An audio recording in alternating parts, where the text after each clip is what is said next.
Macul es lo que estamos viendo en este instante gracias a la Cámara Operativa de Control de Tránsito. Un tránsito bien fluido, fíjate, después de esta lluvia que nos acompañó el fin de semana. Hoy estará parcialmente nublado y nosotros los estaremos acompañando desde ahora hasta las 10 de la mañana. Nublado. Bienvenido día lunes. Oye, hoy día comienza el Cyber Day. Ofertas, descuentos, muchas cosas. Además, aproveche, viaje. Pero he escuchado que hay algunas páginas caídas. Sí. Hay reclamos. Vamos a ver cómo avanza. Qué raro. No sé por qué no me sorprende. La verdad es que no sé por qué no me sorprende. Oye, hoy estaremos con abogado en mesa. Conversando absolutamente de todo lo que tiene que ver con las publicaciones y con las noticias que han salido a la luz pública acerca del funcionamiento del Sename y todo esto a raíz, por supuesto, de la lamentable muerte de esta niña de 11 años, Lisette. Estaremos conversando con Claudio Valdivia, abogado, y con Alejandra González, trabajadora social, para ver un poco qué es lo que pasa en el interior de estos centros del Sename que, bueno, claramente no se están haciendo cargo de nuestros niños y esto es responsabilidad del Estado. Para eso están, para cuidarlos y protegerlos. Y no está pasando, chicuelos. Es verdad. ¿Dónde está el punto de fuga? Eso y mucho más. Tenemos otras cosas también. ¿Con qué partimos el día de hoy? ¿Con qué noticia? Con amor. Partamos con, más que amor, con lo que sería una aventurilla mezclada con el fútbol. Ya. De los mismos creadores de Sandy Boquita con Gary Medel, Cote López con Mauricio Pinilla, de este mundo de futbolista mezclado con la modelo. Llega hasta ustedes la portada de La Cuarta que revisamos ahora, que tiene golazo de media cancha. Alexis se fue. Livianito a Gringolandia. Oye, Livianito porque llevó pocas maletas. Llevó pocas maletas. Después livianito a Gringolandia, después de carrete privado con la Fran Undurraga. Es la portada de La Cuarta, que de verdad trae este sabor rico a la mezcla de modelo con futbolista, que es lo más sabroso de la farándula. Y qué decir. Ella también tiene un dicho bien particular que salió a la palestra después. ¡El bombo! Ya. Oiga, comente usted con nosotros en Abrígate con MP el día de hoy. Oye, abrígate bien. ¿Romance o no es romance? Ya, ¿qué fue lo que pasó? Mira, acá lo más entretenido son los trascendidos. Esto es el día sábado, hay que posicionarse en el día sábado, eso de las 2:20 de la mañana. Dicen que Alexis Sánchez llegó hasta un local de un hotel capitalino del sector oriente del W, digámoslo. Sí. Está tan rebuscado. Ay, que está frente a la Plaza Perú. Sí, basta de eufemismo. Al W. Al W. Llegó, dicen los amigos de La Cuarta, eso de las 2:20 de la mañana, llegó a carretear muy bien. Recordemos que yo ya viajaba a Estados Unidos, por lo tanto, había un relajo previo, un momento. ¿Los perros no estaban? Los perros no estaban en esta fiesta, ahí, al lado no estaban en este carrete, sin duda. Y dicen que, la Fran Undurraga es la que lo cuenta en La Cuarta, que ella estaba con unas amigas en el VIP justamente del W cuando ve llegar a Alexis Sánchez. Y dice, mira, yo soy súper buena para el fútbol, me gusta la pelota, me gusta jugar, qué sé yo, y con mis amigas nos acercamos donde Alexis Sánchez y el tipo era tremendamente simpático. Era que no. Estuvimos conversando un rato, compartiendo, pero la Fran dice, solo hasta ahí, nada más, solo compartimos. Ahora, los amigos de La Cuarta dicen que según dateros que estaban ahí en el lugar, les informaron que Alexis con Fran Undurraga se habrían ido todo lo que es juntitos. Obvio que sí. A esperar la misa, dicen ellos.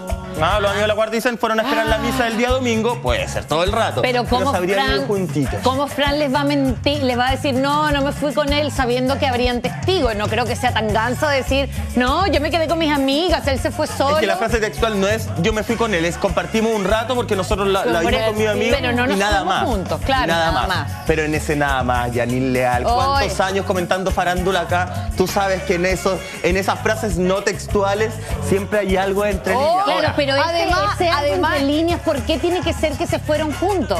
¿Por qué tiene que ser que se fueron a alivianarse? Hubo onda ahí, al parecer. Janine, ¿hace cuánto que no va a una discoteca? Yo creo que Janine, yo como que tengo rato. Janine de discoteca, gente que no va. Es una discoteca muy antigua acá. De las Brujas. Cuando se inauguró Brujas, estaba Janine Leal. Pero oye, ¿quién no ha hecho esa táctica cuando te gusta alguien en una fiesta, en una discoteca, en un carrete, donde hay mucho espectador y uno dice, yo me voy primero? Y tú te vas ¿por qué se te cae el ojo? ¿Por qué se conoce esa técnica, Antonella? Es una técnica coqueta. Yo me voy primero y me voy, me despido de todo. No, voy a acostar, estoy súper cansada, no sé qué, chao, ¡pium! Estacionamiento. Y la contraparte, hombre o mujer, porque aquí respetamos la diversidad, dice, yo me voy también, me voy. Ah, te vas. No te vas. Sí, me voy, me siento mal. Inventáis una cuestión y te vas. Y finalmente vas cada uno en su auto quizás, o en el mejor de los casos los dos en el mismo, y llegan a concretar. Y ahí se supone que nadie se entera, se supone. Pero después todos saben. Según los ángeles de la cuarta, se habrían ido juntos. ¿Ya? Se habrían ido juntitos. Y mira, la Fran Undurraga, les digo textual lo que ella dice. Dice, yo fui con mis amigas al VIP de la fiesta y él estaba ahí. Como nos gusta el fútbol, nos acercamos a Alexis a pedirle una foto. Es primera vez que lo veo, no lo conocía de antes. Coincidimos ahí y compartimos un poco, pero nada más. Alexis es súper simpático y muy humilde. Una tiene la imagen de que las estrellas y los famosos son arrogantes, pero él no es de esa manera. Al contrario, es súper buena onda, no es para nada vivo. ¿Sabes lo que me llamó la atención hoy día? Antes de leer la cuarta, antes de que la Mane nos mandara esta noticia, yo siempre lo primero que hago es revisar Instagram. No, la Mane, y el equipo periodístico de mujeres. Reviso Instagram, Facebook, Twitter. Lo primero, apenas abro un ojo. Antes de ponerme mi fotobotella, me pongo a revisar esas cosas.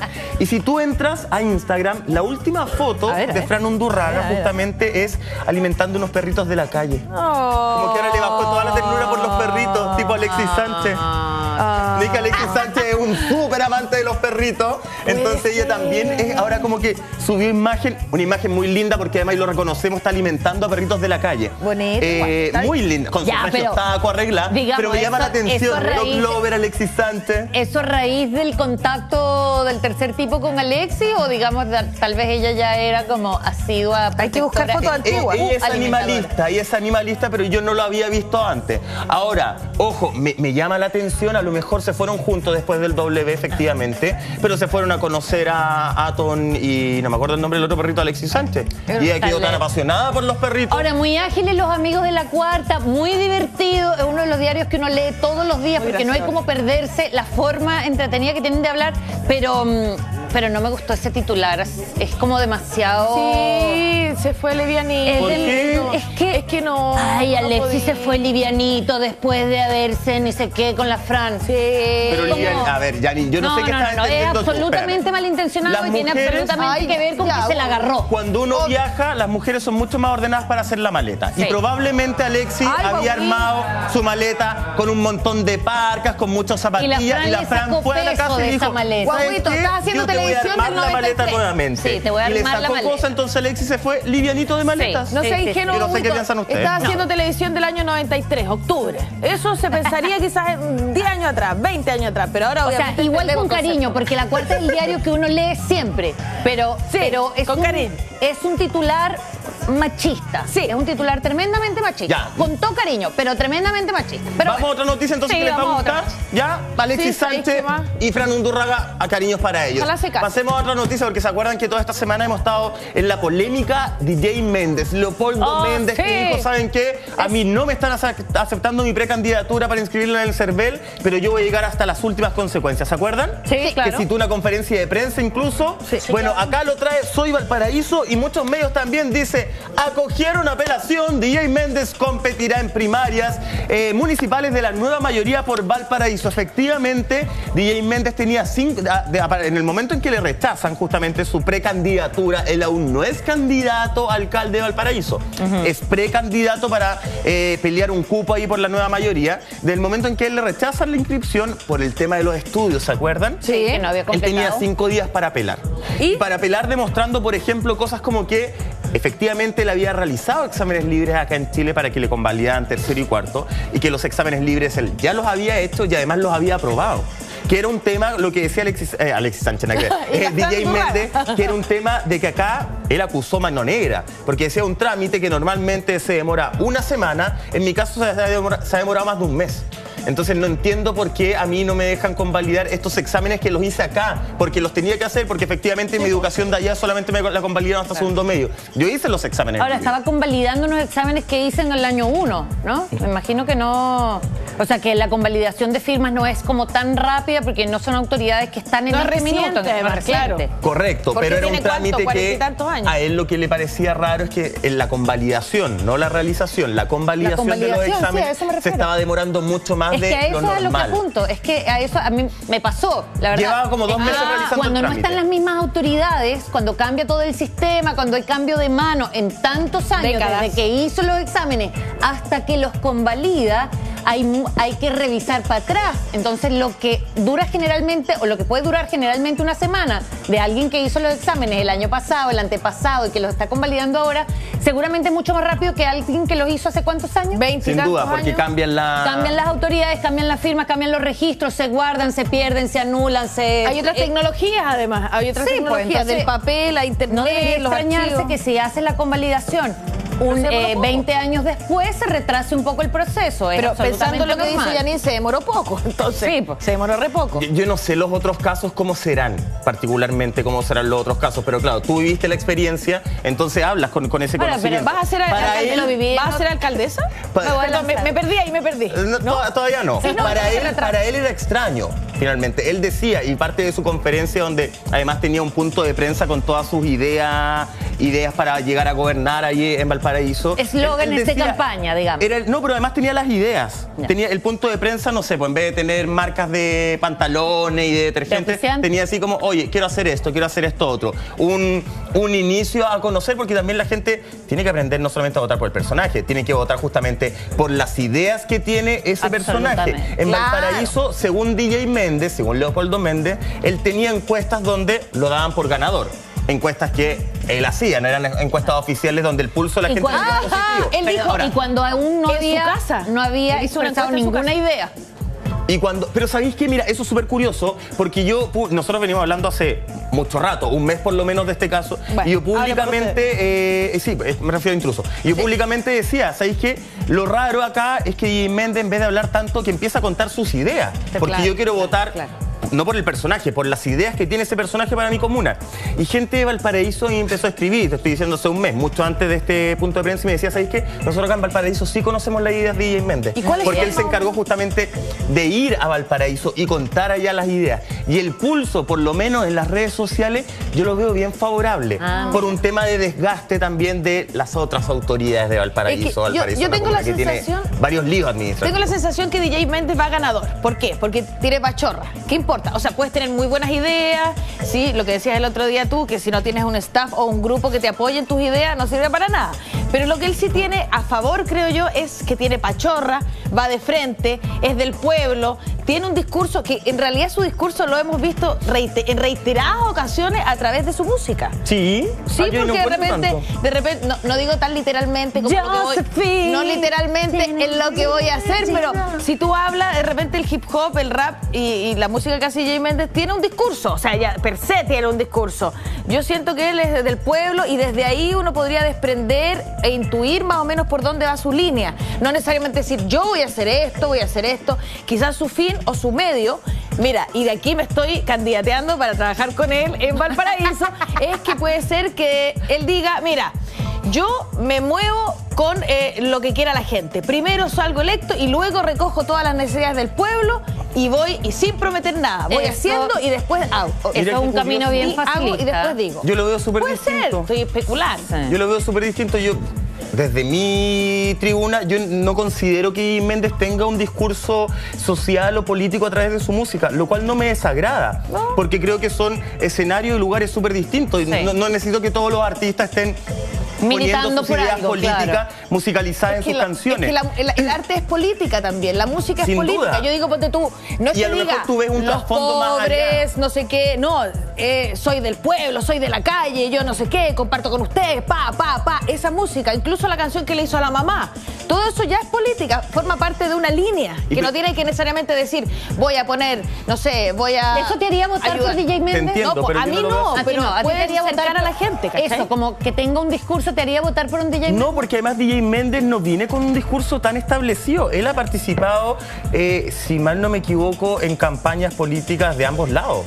Sí, parece. Tanto de derecha como de izquierda. Pero porque lo contratan, pues yo eso lo encuentro súper legítimo. Es que a eso voy, en que yo no tengo una claridad política de DJ Méndez. Claro. Pero insisto, no me molesta, porque yo no creo que la gente que anda predicando que la política de manera literal, entiendo lo que tú vas, sea la única que pueda ocupar esas plazas de poder, sin lugar a dudas. Sí, entonces, por lo menos la gente lo está recibiendo bien, lo que tú decías, tiene el marketing ya hecho. Eso es un gran avance. No, y lo bueno es que en los tiempos que corren ya nos damos cuenta, Guaguito, o Michael, perdón, que ya no vamos ni por derecha ni por izquierda, parece que nos estamos yendo por al medio y la gente está valorando también. En buena hora, ojalá nos alejemos de los extremos. Exactamente. Él va por la nueva mayoría en esta ocasión primaria, así que ahí va a competir y vamos a ver el pulso y qué tan real son esas encuestas. Mucha gente pregunta, y con esto finalizamos, si va a dejar su carrera musical.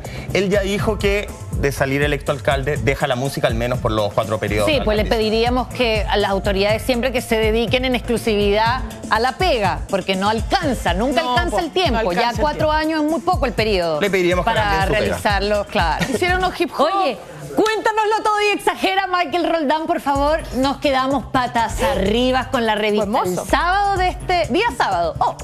Mira tú. Día sábado. Mauricio Israel en Colombia, la buena vida. Mauricio, ¿es real la historia que está contando? Oye, Mauricio, al menos o por lo menos es la historia que él cuenta en una entrevista exclusiva que da justamente Mauricio Israel para la revista Sábado del Mercurio, donde conversa de su vida 8 años después de que estallara este escándalo de todas sus millonarias deudas, donde él explica, además dice, ¿sabes que acá? Y habla a su abogado, dice, yo tenía deudas por 225 millones aproximadamente y ya canceló 200 millones. Y el abogado dice, a mí me consta, porque Mauricio lo que hacía era depositarme a mí el dinero y yo lo iba cancelando, justamente se lo iba pasando a las personas que adeudaban y que querían esa plata, porque había mucha gente, 225 millones aprox. Había mucha gente y él pagó 200 porque había gente que no seguía el tema de pedir su dinero. Y aquí parece que hay que estar exigiendo y persiguiendo para que se paguen. Una entrevista... O sea, me lo debes, pero si no te lo pido, no tienes la obligación de pagármelo. No tiene validez de alguna forma. Un caso bien extraño. Dice, Mauricio Israel, les voy a leer un poquito de la entrevista. Mauricio Israel, de 54 años, en este minuto está semidesnudo. Claro, cuentan por qué. No queremos saber eso, no lo queríamos saber, es demasiado. Eso cuando llega la periodista o el periodista a hacerle la entrevista a la casa, él sale desnudo, así como con la bata. Con la bata, la toalla. ¿Sabes por qué lo contaba? Esto acá están contando cómo inicia justamente esta entrevista.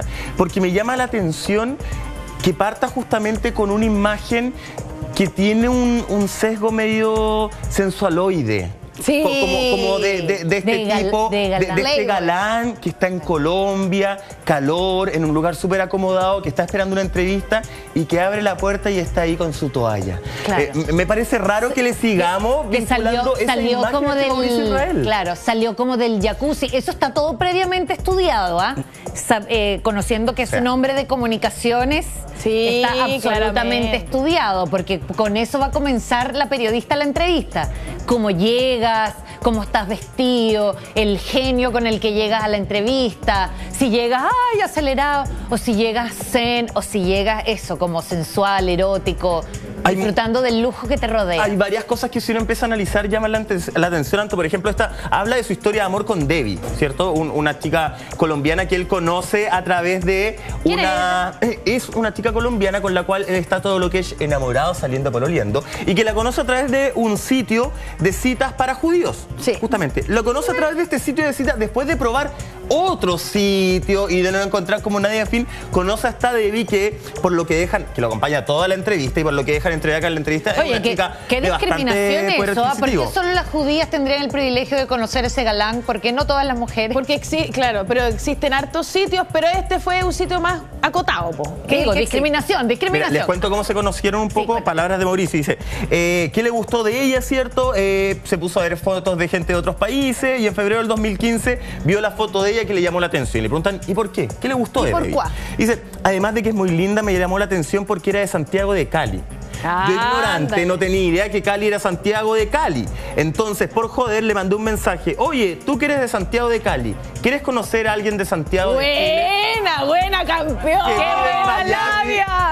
Oye, buena. Oye, me gusta ese o sea, dándole... no, encuentro fome. Oye, es una pregunta que el que la lea algo le va a responder. Oye, maestro. Algo le va a responder, ¿no? A mí ya me están tiritando los chitecos, Cuidado, controla la Anto. Oye, y 3 días se demoró de bien responderle. Ya. Está bien, se hace esperar, me gusta. Como los 3 días recibí un mensaje de ella que decía, bueno, y empezamos a chatear. Como al mes dije, necesito que ella sepa quién soy yo, porque cuando se entere va a salir corriendo. Le preguntan, ¿y qué hiciste? ¿Ya? Y Mauricio, que no es tonto, porque no manda de inmediato el video con sus acusaciones, con los programas acá en Chile. Él lo que hace es vivaracho el cabro. Vivaracho. Le manda un video de una participación de él cantando en la Teletón. ¡Qué buena! Entonces, de alguna forma, es famoso y es tan buena persona. Antonella. Colabora y es talentoso. Y es Imagínate a Debbie. Y es altruista casi. Debbie ve ese video y le empieza a contar a la amiga. No, es que es tan buena persona. No, es que te morí. Sí, porque participa gratis en la Teletón. Ahora, Michael. Oye, pero espérate, el ego de Mauricio Israel, oye, que sepa quién soy yo, es un poquito... Oye, ¿en qué maleta? En la maleta de Alexis Sánchez la puta.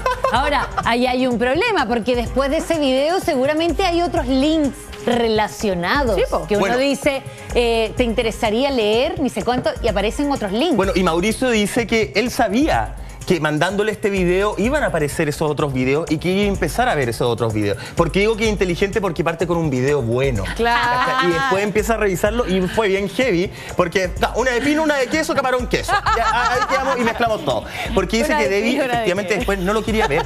Qué buen como que no le contestaba. No, después de que ella revisó todos los videos, no la quería ver justamente. Dice, yo le contesté todo, al día siguiente le escribí el viernes. Ah, mira, espérame, otra parte. Dice, en esa pasada Debbie Valle se enteró de las deudas y la huida de Santiago a Tel Aviv y entonces dejó de hablarle. Israel insistió con sus mensajes. Un sábado le puso que haría todo por estar con ella. El domingo ella le contestó.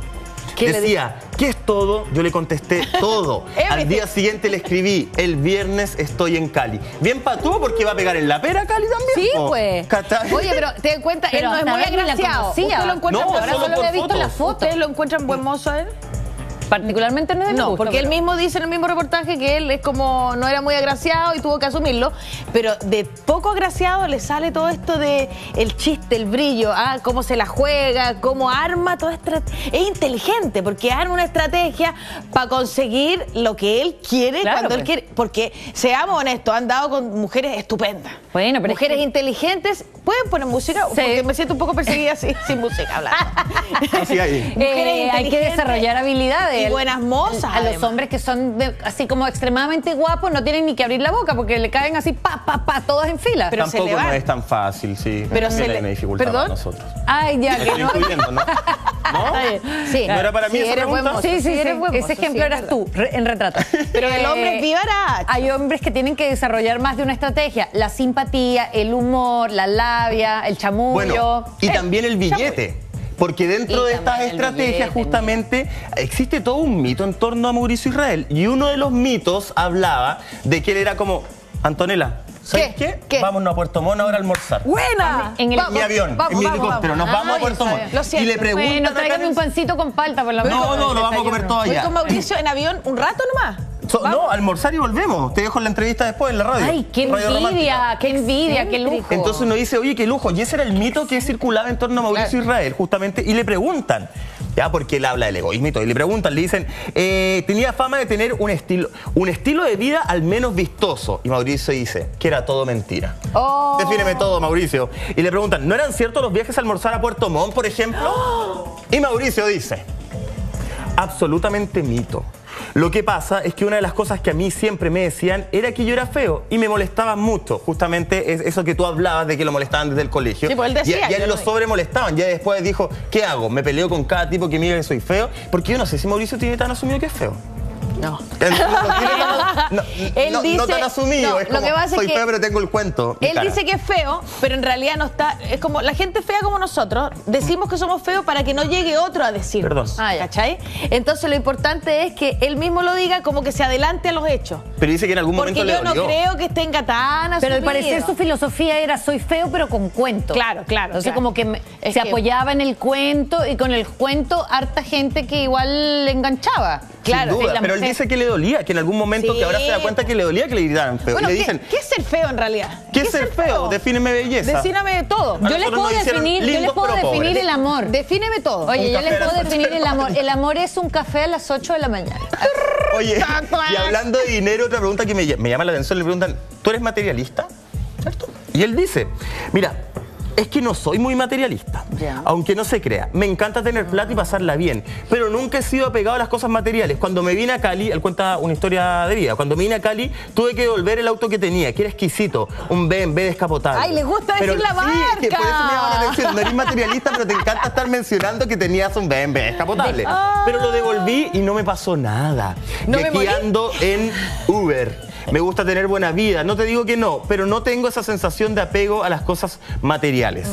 Después ya se pasan a un tema más, un poquito más de peso, más de sentido, que tiene que ver con el pedir perdón y tiene que ver con cómo sufrió la gente que estaba a su alrededor. Y Michael, particularmente la familia, entiendo, ¿no? Que el papá y la mamá, con ellos quedó una relación tirante que él lo comenta en esa entrevista. Una relación bien compleja porque, claro, decía, llegaba mi familia, me creía, pero también llegaba minutos en que me preguntaban, efectivamente, ¿qué onda? ¿Por qué dicen todo esto? Y le preguntan, mira, voy a la parte que tú decías, ¿siente que su desprestigio también afectó a su familia? Te diría que los más afectados con toda esta historia fueron mis papás. Siento que de alguna manera tengo una responsabilidad y quizás es una buena oportunidad como para aprovechar de decirles que lo lamento profundamente. Ojalá que el tiempo, y esta parte déjame leerla porque me cargó. Te vamos a dejar. Esta parte me cargó, dice, ojalá que el tiempo en que me fue bien y que ellos pudieron disfrutar no sea totalmente opacado por el mal sabor de boca que les puede haber dejado el tiempo en que fui vapuleado y destrozado públicamente. A mí también me cargó porque siento que es como restregarle a los papás como que, ay, cuando era rico y famoso, sí lo pasaron bien, ¿no? Y ahora no me apoyan. Me pasó exactamente lo mismo. ¿Sabes qué? Yo esta entrevista la leí el sábado en la casa de mis papás. La estaba leyendo porque fui a pegar en la pera a la hora del almuerzo. Igual que Mauricio Israel.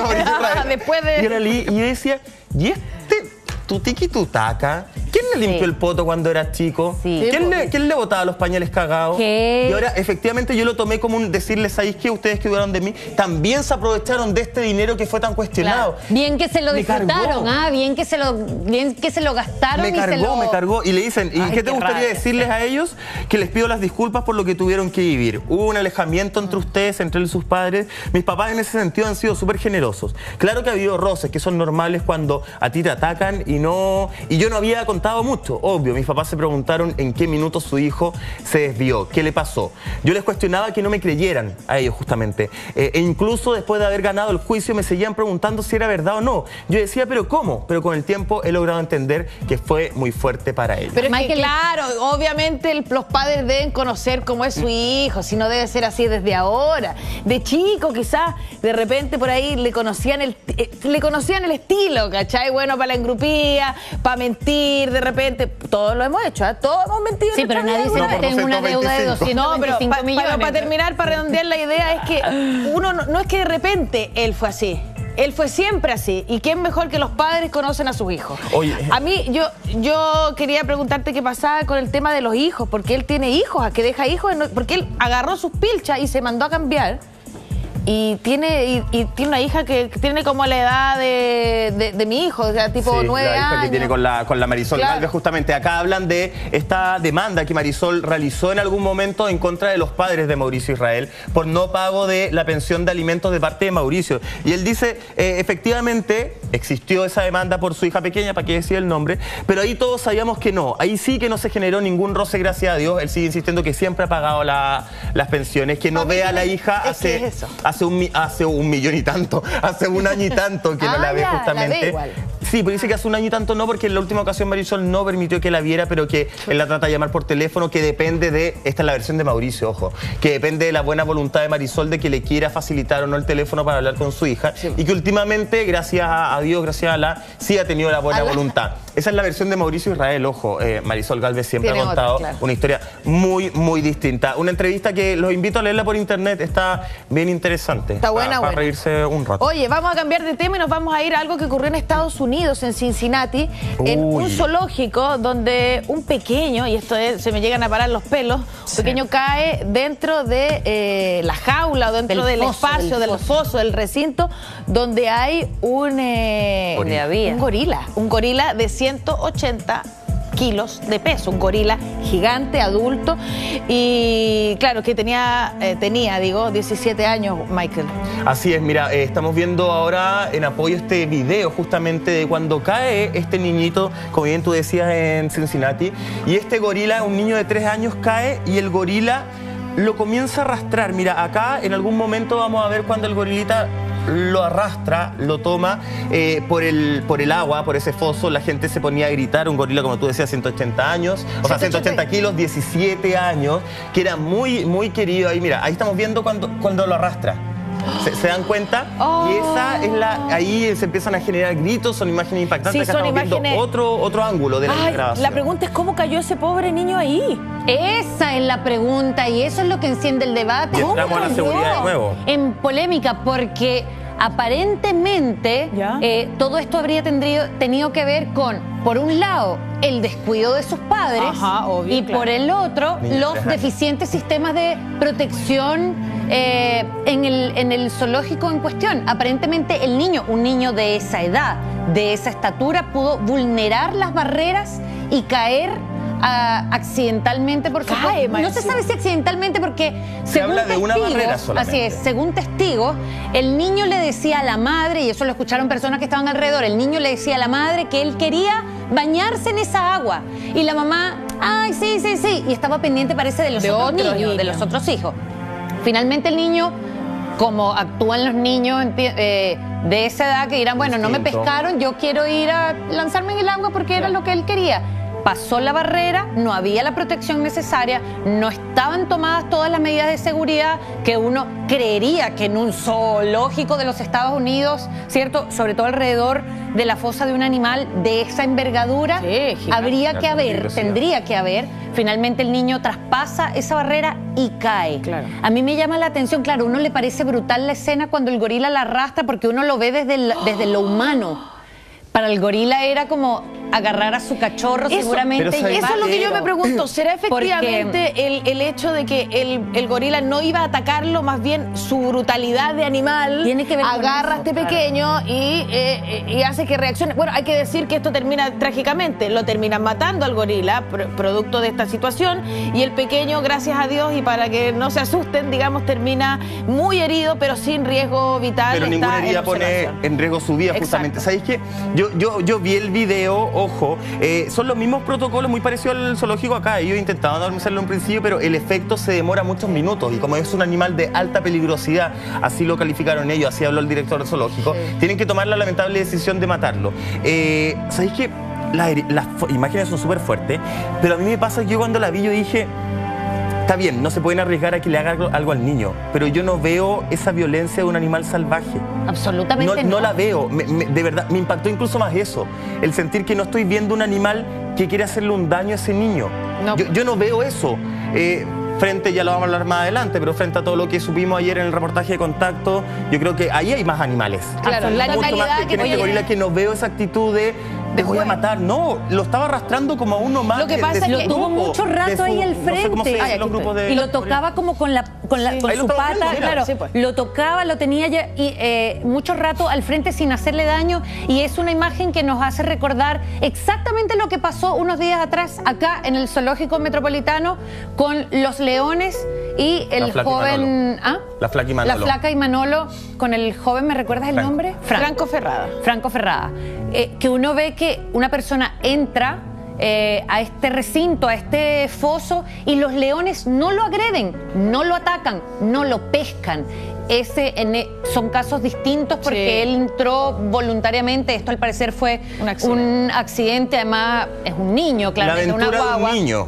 Pero son animales que ya tienen tantos años allí encerrados, domesticados casi, acostumbrados a que entren sus cuidadores, a que entren sus alimentadores, que no son animales que van a ir, no están en estado salvaje. Claro, pero no te pueden arriesgar a que... Tenemos claro eso, todo eso, pero lo importante es que este es un niño que debe haber pesado, o sea, son 3 años, estamos hablando de un pichintún. Un niño pesará, no sé, unos 12 kilos, no sé, qué sé yo, y este animal, en el afán de jugar, ser lúdico, de repente, porque llega un visitante a tu espacio, el espacio que estaba acostumbrado a mantener, ¿cómo se llama?, a resguardar, porque es su territorio finalmente, llega y lo de haber visto como una curiosidad, porque es la típica que dicen, no, si los perros chicos y los perros grandes ven a las guaguas. En el caso cuando uno junta un perro con una guagua, uno sabe que el perro va a determinar y va a darse cuenta que es un cachorro. como de la manada, no lo va a atacar necesariamente. Depende del perro, depende de la situación. Pero lo que me pasó a mí cuando acerqué a mi hijo nuevo y al antiguo también, a mi perro, que los ven como cachorros, que no los van a atacar. Pero la diferencia de mi perro, que es más chiquitito, con este que pesa 180 kilos, que la brutalidad de sus movimientos son tan bruscos y brutales, porque es un animal gigante, que pueden haber aplastado, dañado o herido al niño. No tiene que ver con la bestialidad de ser agresivo, sino que tiene que ver con el no dominio de repente de sus fuerzas. Ahora, abre un debate bien interesante. Yo veo esta escena y veo una escena del libro La Selva. De verdad que me pasa eso. No veo una brutalidad de parte de este gorila, pero abre un debate, porque frente a esto, obviamente los grupos animalistas se pronuncian en la forma, hay que ver justamente el protocolo, pero si tú haces un análisis a la rápida en las redes sociales, el comentario es, tenían que hacerlo porque el niñito cayó por accidente. Yo insisto, Franco de alguna forma cae por un accidente, psiquiátrico, y entendemos de manera súper distinta ambas actitudes, que no es lo mismo, pero es igual. Sí, no es lo mismo, pero probablemente pegan el palo. Claro, es un pelito parecido al otro, es muy similar, pero lo que sí es lo mismo, pero lo que sí es lo mismo es la reacción del animal. Es un animal que no está en una situación, claro, si el león o si el gorila hubiese estado en una actitud agresiva, claramente agresiva, valga la redundancia, de un charchazo lo mata. Sí, pues. O sea, le hace falta hacer así para rebanarlo, pero no lo hace, porque son animales que no están acostumbrados ni a la violencia, ni a defender un territorio porque llegue otro león y tengan que cuidar a su leona. Son animales que están prácticamente domesticados dentro de lo que cabe la palabra, acostumbrados a las personas que entran a esos recintos, acostumbrados a sus cuidadores y a sus alimentadores. Yo me preguntaba cuando veía estas imágenes y esta noticia que estamos viendo, mira, hasta el cuidado con el que el gorila lo toma y lo corre un poquitito. Lo más peligroso ahí porque él sabe, porque él sabe que es brusco, entonces lo toma con cuidado. Y yo me preguntaba, ¿qué hubiese pasado? No sé si estará o no dentro del protocolo, o si inmediatamente lo que se busca es adormecerlo y luego matarlo en segunda instancia. Pero si hubiesen entrado los cuidadores, si le hubiesen lanzado un pedazo, ¿qué comen los gorilas? Perdón por la ignorancia. Bananas. No sé si es una caricatura del gorila que come banana, pero bueno, también el alimento que si le hubiesen lanzado un alimento así, que desviara su atención y que él abandone un segundo la guagua y vaya a buscar la comida y alguien la agarre y alguien lo rescate, porque no sé si hay ese tipo de protocolo. Lo mismo me preguntaba, como acá con el agua, con los leones, como que lo mismo me preguntaba, que alguien se caiga a una piscina y vas y te tiras a la piscina y lo sacas. Porque sabemos que parte del protocolo, por ejemplo, en el zoológico metropolitano era como lanzarle agua, un chorro de agua, que pregúntame si el león, o sea, era una llovizna, era una burla. Y lo otro era lanzar petardos para distractivos o disuasores. Esos eran los petardos. ¿Por qué no le lanzan un pedazo de carne cruda así, de este tamaño, a este lado? Y que los leones vayan para allá y dejen a la persona. Yo tengo la sensación de que 17 años tenía, ¿no es cierto? El gorila. 17 años, estamos en Estados Unidos y también debe haber pasado en Chile. Los protocolos, uno siempre dice, ¿por qué no hicieron esto? Y obviamente yo también pienso, ¿por qué no entró alguien, lo sacó y ya estaríamos agradeciendo que no murió nadie y no pasó nada? Pero ¿habrá habido de repente una reacción, una sobrereacción por alguna característica que haya tenido el gorila? No sabemos, quizás ellos han tenido algún tipo de estudio, ellos conocen al animal, nosotros no, estamos hablando, somos especulando. Yo creo que va por ahí, justamente, Anto, que tú hay en el clavo. Ellos actuaron según el protocolo que tienen, y este protocolo es en base a, me imagino yo, y queremos todo, en base a investigaciones. Probablemente ellos en algún momento habrán probado otro tipo de protocolo que no daba efecto, porque yo pensaba lo mismo que tú, Janine, pero yo digo, ya, le tiran esta comida por un lado, el gorila se va. Baja alguien a sacar al niño, el gorila se da cuenta que le están quitando algo que él ya siente de su propiedad y se pone salvaje en ese momento, y en lugar de una persona estamos hablando de dos, un niño y la persona que lo fue a rescatar, que es como el enemigo porque le está robando algo que él siente que es su propiedad porque cayó a su casa. Pero ya le metiste el petardo tranquilizante. Y porque le tiene amor. Pero me parece que, me imagino, espero, señor, estamos hablando de Estados Unidos, que lo tienen que haber probado. en algún momento. Y que efectivamente esto tiene que ver ¿Era macho o hembra? Lo que da macho, se habla de macho. Lo que le da la máxima seguridad a la vida de la persona, porque claro, estamos en una sociedad que privilegia la vida de la persona antes del animal. Claro, y además que estaba hablando que es un macho. Bueno, en general en las hembras pasa mucho que cuando tienen cerca un humano, en el caso de, qué sé yo, de Tarzán, estamos hablando de ficción, pero probablemente puede ocurrir. De hecho, hay una historia de un... está en las redes sociales, no sé cómo se llama, es un gorila que fue criado y que le da un mensaje al mundo súper esperanzador. O sea, nos damos cuenta que los animales, lo dijimos el otro día, son mucho más humanos que los propios humanos, que nos estamos transformando cada día en verdaderos animales. O sea, bestias. La conciencia que tiene en este caso, este gorila, es claramente de no atacarlo, como dice Janine. Entonces, ¿qué habrá pasado ahí? ¿Qué habrá pasado ahí? Que finalmente decidieron matarlo y terminar con la vida de este pobre. Y luego de eso, generalizado más allá de cada característica o cada personalidad del. Luego de eso, las reacciones un poco parecida a lo que sucedió acá en el caso de la muerte de los leones. Grupos animalistas, bueno, solicitaron a través de 15.000 firmas el cierre del zoológico. Pero no solo responsabilizaron al zoológico por la falta de protección, cuidado, mecanismos de protección a los visitantes, valga la redundancia, sino también acusaron a los padres porque por su descuido y por no haber estado todo lo atento que debieron haber estado, muere un gorila porque claro, ante la decisión de salvar a un animal o a un ser humano, en este caso un niño apenas de 3 años, no hay ninguna duda, se salva la vida humana. ¿Pero por qué? ¿Por qué se puso en riesgo la vida humana de ese niño? Por un descuido de los padres y por la falta de los mecanismos de la negligencia. Más con el antecedente que nos entrega Janine, que es clave, de un niño que ya había manifestado dentro de la inocencia. A ver, el niño no buscaba que mataran al gorila, no buscaba hacer nada malo. Él quería experimentar, tal vez imagínate, y vio el libro de la selva, o quería ir a jugar con esa agua, a lo mejor ni siquiera con el gorila. Entonces, si él ya había manifestado justamente que quería ir a esa agüita, que quería estar ahí, es cuando más ojo hay que ponerle. Sin duda, no somos quien para criticar a los padres, pero hay que estar más atentos, sobre todo en estas situaciones, sobre todo cuando estáis en un lugar que se habla solo de una barrera de protección, que yo lo encuentro ya por lo menos raro, cuestionable, absolutamente nada, en un animal que es de alta peligrosidad, claro. A menos que sea una barrera de 10 metros de altura, pero claramente no era una gran barrera para que un niño de 3 años la pueda pasar. No estamos hablando de un cabro de 18. Sí, pues hay que destacar que también, al igual que Mauricio Fabri, aquí del Zoológico Metropolitano, lamentaron también allá en Cincinnati, el director del zoológico, haber terminado así, digamos, esta historia. Una historia que termina de una manera trágica, la manera tan difícil que fue de que ellos tomaran esta decisión, porque en el fondo, claro, como decía Janine, es la vida de un niño. ¿Qué hubiese pasado si hubiesen dejado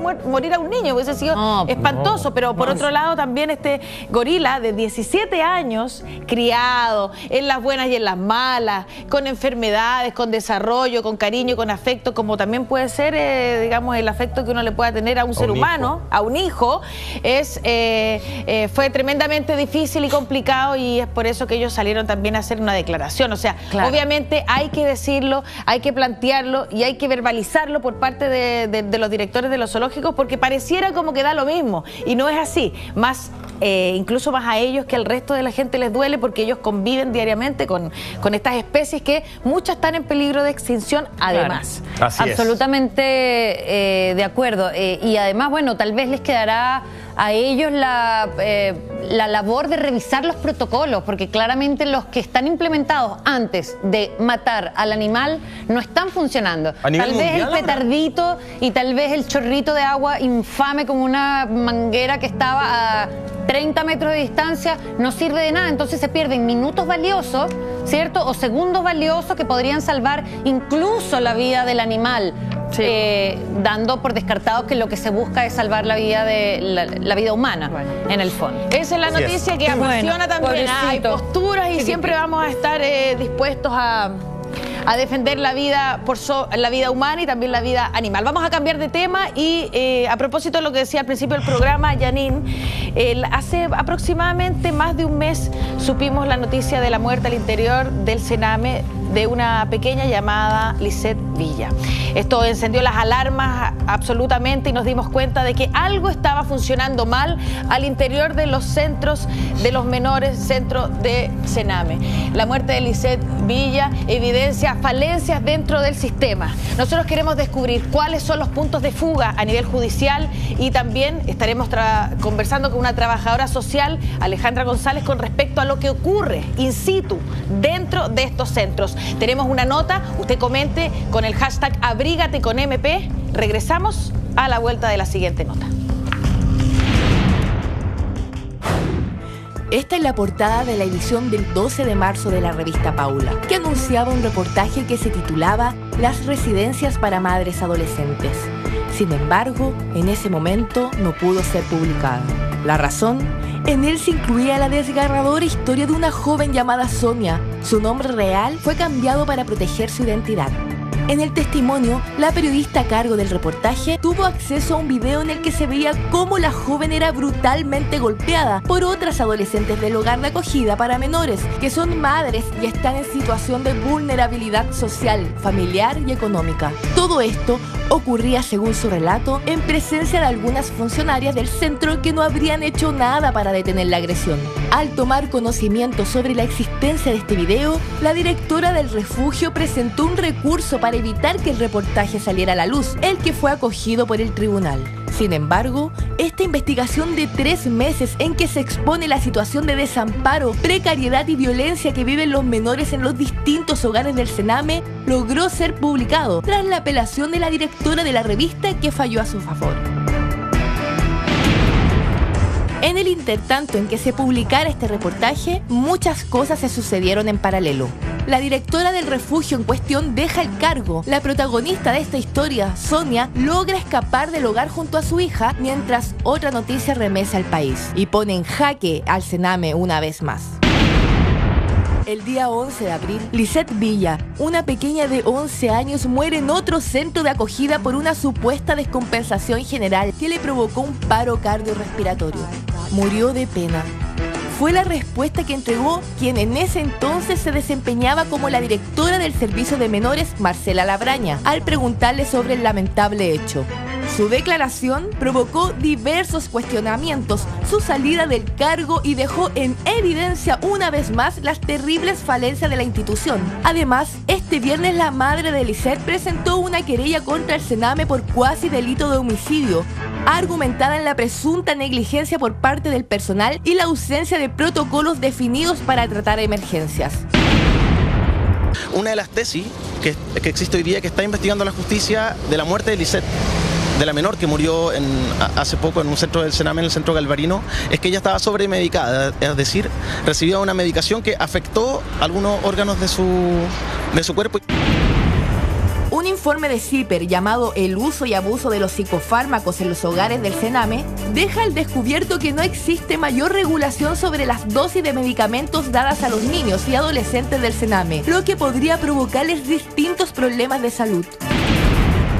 De los 979 niños que atiende Sename en la región metropolitana, en estos centros, les dan 10.000 dosis mensuales de psicofármacos, que hay medicamentos que son antidepresivos, otros antipsicóticos, y hacen mezclas de medicamentos. No existe un tratamiento adecuado, ni un acompañamiento adecuado a este tratamiento psiquiátrico a los menores de edad que atiende Sename. Por tanto, hay un riesgo enorme de que pueda pasar casos como hipotéticamente habría pasado con Lisette, es decir, que se pone en riesgo la vida de los niños.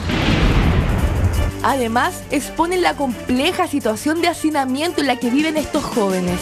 Esos centros están colapsados. Cuando murió Lisette, habían cerca de 20 niños más de la capacidad total del centro, de lo que pueden atender. Conversando con funcionarios y recorriendo los centros, que es un trabajo que nosotros en CIPER hicimos, nos dimos cuenta que a veces ponen camas en los pasillos, en otras salas de atención, porque no hay camas donde atenderlo. Una situación bastante compleja que también es denunciada por los trabajadores del Sename. Hoy día hay un deterioro histórico del servicio y tiene que ver con que hoy día ya la infraestructura está añosa, ya no da cuenta para lo que hoy día tenemos, la cantidad de jóvenes que tenemos.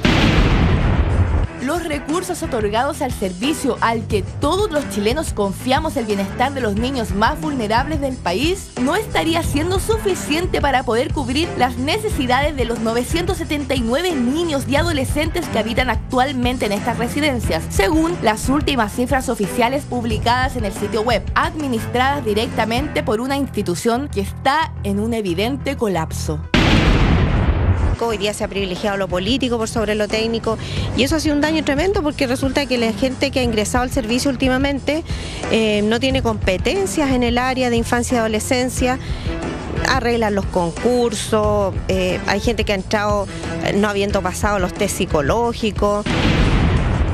Su misión es contribuir a la promoción, protección y restitución de derechos de niños, niñas y adolescentes vulnerados. Una misión muy clara, entusiasta y prometedora, diluida en las historias de niñas como Sonia y Lisette, que no son más que víctimas de un sistema que se ha mostrado incapaz de protegerlas y que deja en evidencia una serie de errores que comienzan desde las resoluciones de los jueces del Centro de Medidas Cautelares. Así lo detalla otro informe de CIPER, en que evidencia las falencias del Poder Judicial en las resoluciones y la incompetencia del Sename. Tienen una presión encima, que son las metas de los tribunales. A ellos les exigen que cumplan con cierta cantidad de sentencias, hacen estos fallos en que finalmente no analizan cada caso de la forma exhaustiva en que se debería hacer. Chile está en deuda con sus niños. ¿Cómo queremos avanzar como sociedad si no estamos siendo capaces de resguardar a las futuras generaciones? Ahí está, excelente nota también de Mujeres Primero, y estamos aquí con investigadora adjunta del programa de protagonismo infantil de la Universidad Diego Portales, la señorita o señora Alejandra González, trabajadora social. Le damos un aplauso, que nos acompaña el día de hoy para dilucidar, desmarañar y poder entender qué es lo que está pasando al interior del Sename. Estamos conversando muy apasionadamente fuera de cámara, fuera de pantalla, con respecto a este tema, que es algo que ocurre, por ejemplo, en el caso de Lisette Villa dentro de Galvarino, pero tú hablabas de una estructura general que está viciada. Sí. ¿En qué consiste esa tesis que tiene? Mira, acá hay un Estado que no se hace responsable de sus niños y de sus niñas. Esto la verdad es que no es un caso nuevo. Estos casos salen cada cierto tiempo, es una especie como de oleada. Un niño muere, un niño se suicida, un niño aparece con una trayectoria delictiva sistemática, como el caso del Cizarro, que fue muy famoso también. Entonces, cada cierto tiempo esto estalla en lo público y en eso ustedes tienen alta responsabilidad, tanto periodistas y todo. Pero la verdad es que esto, para los que trabajamos en el tema, no es para nada nuevo. O sea, del año 90 en adelante que Chile tiene una deuda pendiente con sus niños y sus niñas. Nosotros firmamos la Convención de Derechos del Niño el año 90. Imagínate el año en que estamos y nosotros todavía no tenemos una ley de protección para los niños y niñas. Somos uno de los pocos estados latinoamericanos que no tiene una ley de protección. Lo que sí tenemos es una ley de infracción penal adolescente. Los castigamos muy fuerte, ¿sí? Los metemos en estos centros donde no se rehabilitan, ¿sí? Pero en el caso de la protección no hacemos nada por ellos. O sea, lo que hacemos es mantenerlos apresados en estos centros de tratamiento, que supuestamente son centros de protección, donde supuestamente un juez tomó la decisión de sacarlo de su casa porque estaba viviendo una situación problemática y ponerlo en un centro donde va a ser protegido, donde la verdad es que en la mayoría de los casos estos niños salen a un centro que los va a tratar peor de la situación original que estaban viviendo. Este es un estado que lo que hace es sacarse el problema, ponerlo en un espacio y luego estos niños salen, que es lo que tenemos en términos de cifra, salen cuando tienen 18 años, la verdad es que con casi ninguna herramienta para poder enfrentar la vida. Porque... Alejandra, pero antes de llegar a los 18 años, centrémonos en los centros de menor edad. Tú dijiste una palabra muy fuerte y que es poco esperanzadora, sin duda, pero me parece que lamentablemente es súper real, que dice, estos niños acá no se rehabilitan. Eso es porque el sistema no está hecho para darles herramientas, el sistema está hecho en el fondo para tener a un niño encerrado porque me están pagando una cuota por niño. Mira, el sistema actúa, yo lo decía el otro día en mi Twitter, el sistema actúa como una escenografía. Es como un estudio, digamos, ¿sí? No es real. Una fachada. Una fachada, ¿sí? Y la verdad es que eso lo saben los profesionales, lo sabemos los académicos, lo sabe la autoridad política, en términos de que aquí lo que se produce en la mayoría de los casos es una tendencia a que no pase nada. ¿Fachada de qué? Fachada de protección, decir que estamos protegiendo a los niños. ¿Y decir que nos estamos haciendo Pero para cargo? ganar plata, para pagar favores Porque tenemos que hacernos cargo de esto en términos de nuestros compromisos internacionales en primer lugar. Perfecto. O sea, nosotros somos un país que firmó una convención y tiene que hacerse a cargo de esos compromisos y decir que está haciendo algo. Y de hecho el Comité Internacional de los Derechos del Niño nos repite una y otra vez que estamos con esa deuda pendiente. O sea, internacionalmente se queja del Estado chileno en términos de que el Estado chileno no ha hecho avance al respecto. En el fondo es como para cubrir estas apariencias. Para cubrir estas apariencias. ¿Qué es lo que pasa adentro? Y cuando ocurren cosas, que yo insisto, hay profesionales muy buenos también trabajando ahí, pero que para poder lograr algo tienen que ser verdaderos héroes, ¿me entiendes? O sea, tienen que trabajar intensamente por un sueldo de miseria, en condiciones de miseria, con una infraestructura de miseria, ¿sí? Y así todo, hay veces que logran hacer algo, pero es más que nada voluntades personales. ¿Y quiénes son los profesionales que trabajan dentro de estos centros? Funcionan psicólogos, trabajadores sociales. Entendido que ni siquiera psiquiatras hay dentro de los establecimientos. Por el caso de Lisset puntual se hablaba de con que no. Con el tema de salud mental hay un tema gravísimo en términos de protección, que la verdad es que estos niños tienen poco acceso a programas de salud mental. En los centros no hay psiquiatras, pero tampoco en la red de salud. O sea, porque uno podría decir, claro, puede ser derivado una red de salud nacional, pero la verdad es que tenemos problemas en términos de salud mental. Una, porque hay poca especialización al respecto. ¿A qué psiquiatra quiere dedicarse a estos temas?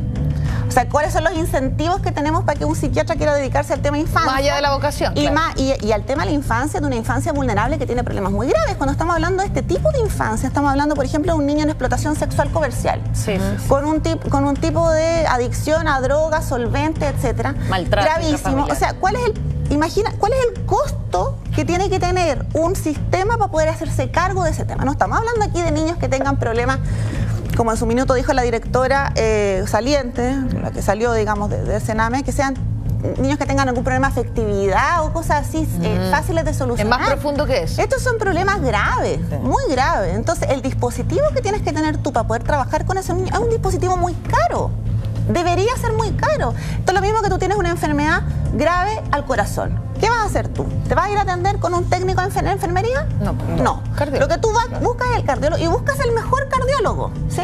Con años de especialización, etcétera. Y para eso tienes que pagar una ISAPRE y eso cuesta plata para que tenga una buena atención. Que son los niños que tienen la mayor cantidad de problemas, reciben el peor tratamiento posible. Un tratamiento que es barato, donde el Estado paga poco. El Estado sabe que paga poco. Sí. Sabe que paga muy poco por lo que paga. Entonces, las instituciones, para poder hacer algo con esa plata, la mayoría de las veces, las que hacen bien las cosas, tienen que generar recursos por su cuenta, para poder subsidiar lo que el Estado no les entrega. ¿Sí? ¿Y cómo generan esos recursos? Con campañas masivas donde ustedes aportan a ciertas instituciones, ¿sí? Haciendo responsabilidad social empresarial con ciertas empresas, empresarios, programas de explotación sexual comercial han hecho, por ejemplo, eso, aliarse a ciertas fundaciones para poder trabajar con eso. Pero los programas que no lo hacen, porque no pueden hacerlo, porque no quieren, etcétera, se quedan con la subvención que les entrega el Estado. Y esa subvención está calculada más o menos que alcanza a cubrir ¿qué? ¿La mitad de lo que alcanzan los niños? Entonces no se le puede pagar a profesionales que estén a la altura de esa demanda. Imagínate que tú tienes una subvención X, ¿sí? Y con esa subvención tú tienes que pagar la alimentación del niño, el costo de la casa, el psicólogo, el trabajador social, el educador de trato directo, el auto, que decían acá, por ejemplo, en el reportaje ayer en Contacto, para que haya un auto para poder sacar a un niño en el caso que tenga algún problema, no llamar a bomberos. Bueno, bomberos que se demoraron lo que tenía que demorarse, digamos. Que era la salida. En este caso del ISET que estamos hablando. En este caso actúa igual como si me hubiera pasado eso a mí en mi casa. Claro. O sea, yo llamo por teléfono, claro, si yo estoy con mi hijo y le ocurre algún problema, yo tengo que llamar a bomberos, pero yo no soy el Estado. No. Yo soy una persona normal. Entonces, ¿cómo puede ser posible que un centro que está financiado por el Estado y que trabaja con los niños de este tipo de problemática no tenga un procedimiento claro para poder hacerse cargo de esto? Oye, Alejandra, estabas hablando de que es desesperanzador, digamos, que los niños estén adentro y no tengan ninguna posibilidad como de surgir en sus vidas. Estamos hablando del caso de Lisset. ¿Qué hubiese pasado con ella si, pasando el tiempo, hubiese salido dentro de un contexto más amable, por ejemplo? Un contexto de buena educación, de soporte psicológico, de contención, no en los términos que ellos utilizan, sino en contención real, emocional. ¿Hubiese tenido algún tipo de camino, un buen futuro? Que sí, todos estos problemas y en eso hay que estudiar, digamos, hay que leer y lo que hay es que todos estos problemas son problemas que pueden repararse con un buen dispositivo de trabajo, ¿sí? Con una buena red ¿sí? Con un Estado que se haga cargo al respecto, donde estos niños tengan acceso a una buena educación, a una buena salud, a una buena alimentación, a un Estado que los proteja, que se hace cargo de esto, ¿sí? Ninguno de estos temas es un tema como una marca en que ese niño de alguna manera quedó para siempre condenado a tener un problema. ¿Por qué? Porque entre los 0 y los 4 años tuvo un abuso sexual, porque le pasaron cosas, porque la madre no estaba, el padre no está. Con un dispositivo que se haga cargo de esto, esto se puede. El tema es que ese dispositivo es caro. El tema es que eso requiere una reformulación del sistema. El tema es que eso requiere voluntad política. Que aquí no ha habido voluntad política para hacerlo. Si aquí hay declaraciones cada cierto tiempo en que se dice se va a reformar. Sename está en reforma permanente, siempre está en reforma permanente. Siempre aparece este mito urbano casi a esta altura en que se va a separar Sename para los niños de protección y un servicio especializado para el tema de justicia, cosa con la cual yo no estoy muy de acuerdo tampoco. Pero siempre aparece esto en la política, una y otra vez. Luego vuelve y hay una especie de inercia permanente en la cual esto vuelve de nuevo y tenemos el Sename que tenemos, que es un Sename absolutamente similar, o salvo algún par de cosas, al Sename que teníamos el año 90. Entonces, o sea, reformulación cero. Reformulación cero, digamos, sí, reformulación cero. Y no solamente reformulación cero, sino donde han aumentado problemáticas, ¿sí? Problemática, Alejandra, como por ejemplo el aumento al 91% de los intentos de suicidio. Sí, pues tuvimos ese dato. Porque tú dices, no solo no los rehabilitamos, no solo los encarcelamos, sino además se quieren suicidar, 91%. Pero si estamos hablando de centros donde hay hacinamiento, donde además, piensa tú lo absurdo de la política. Esta niña iba a ser sacada a los 12 años a otro centro, claro, porque cumplía 12 años. Y no quería llegar ahí porque era peor. O sea, un niño, cualquiera que tenga contacto con un niño o que vea a un niño en algún sentido, sabe que un niño lo que requiere es seguridad, un espacio de seguridad donde saber dónde va a estar. Esta niña, esté mejor que en su casa, niña genera lazos, tiene amigos, tiene un espacio, con todo lo problemático que haya sido eso. El Centro Calvarino es un centro que había tenido problemáticas siempre, con todo lo problemático que haya sido eso. Pero además le dices que a los 12 años va a ir a otro centro, un centro de 12 años en adelante. Los niños saben perfectamente lo que significa estar en un centro de 12 años en adelante. ¿Qué significa? Sabe que eso signica tener contacto con otro tipo de problemática. Sí, y de niños o de jóvenes mayores. Sabemos lo que pasa ahí, los niños lo saben. Sí, claro. Entonces, ¿cómo? Eso es lo que le ofrecemos. Muy bien. Alejandra, estamos con el hashtag Abrígate con MP, conversando con Alejandra González, trabajadora social, hablando sobre lo que pasa al interior de los centros de menores, el Sename específicamente, y tenemos un tuit que usted lo manda a través de @mujereslared, y Erika Soto dice: soy mamá guardadora en hogar de niños que deben ser protegidos. Son tratados como delincuentes los funcionarios, cero empatía con ellos. Dice nuestra amiga. ¿Qué opinión tienes con respecto a ese tuit, querida Alejandra? Sí, mira, yo creo que aquí no hay que demonizar a los funcionarios. Yo de verdad no creo que pase aquí por el tema de los funcionarios. Muchas veces se dice, los funcionarios son malos, no saben hacer las cosas. Yo creo que aquí la gente hace lo que puede, con los recursos que tiene, con los espacios que tiene y con los requisitos que se ponen, ¿sí? O sea, si nosotros tenemos educadores de trato directo a los cuales el propio Estado les dice, mire, usted tiene que tener cuarto medio, ¿sí? O sea, ¿qué más le vas a pedir? La gente hace lo que puede. Claro. No están los especialistas que necesitamos. No hace lo que puede, donde le pagamos muy pero poco. Pero la contención es parte de lo que se puede, la contención de la que nos enteramos anoche. O sea, es que... ¿Era conocido eso? Por supuesto que es conocido, y no solamente conocido, también se utiliza medicalización, o sea, se utilizan una serie de recursos para poder dar cuenta. Esto es los centros de protección. En los centros de infracción de ley entra gendarmería. Pero Ale, en gendarmería toman a los cabros. Sí, por supuesto, y los cabros lo dicen. Lo dicen, que los ponen en piezas de aislamiento. Sí, pues. Todo eso lo saben. Los amamos. Vamos a seguir. ¿Qué haces tú? Oye, quienes hemos enfrentado una pataleta de un niño, ¿sí? Muchas veces no supera. Imagínate un niño que tiene 4, 5, 6 años y que está desbordado absolutamente. Si tú no tienes las estrategias para dar cuenta de eso, pues ¿qué haces? No tienes las herramientas. Lo que puedes. Lo que puedes. Vamos a seguir hablando de este tema, que esté muy interesante, pero aquí yo tengo en mis manos un informe de CIPER que habla sobre las anomalías de los tribunales de familia y los centros de medidas cautelares. También tenemos un informe de revista Paula, que fue censurado por lo demás, sobre la residencia de madres adolescentes. Siga mandando sus comentarios a través del hashtag Abrígate con MM. Vamos a una pausa comercial y regresamos también con el abogado Claudio Valdivia.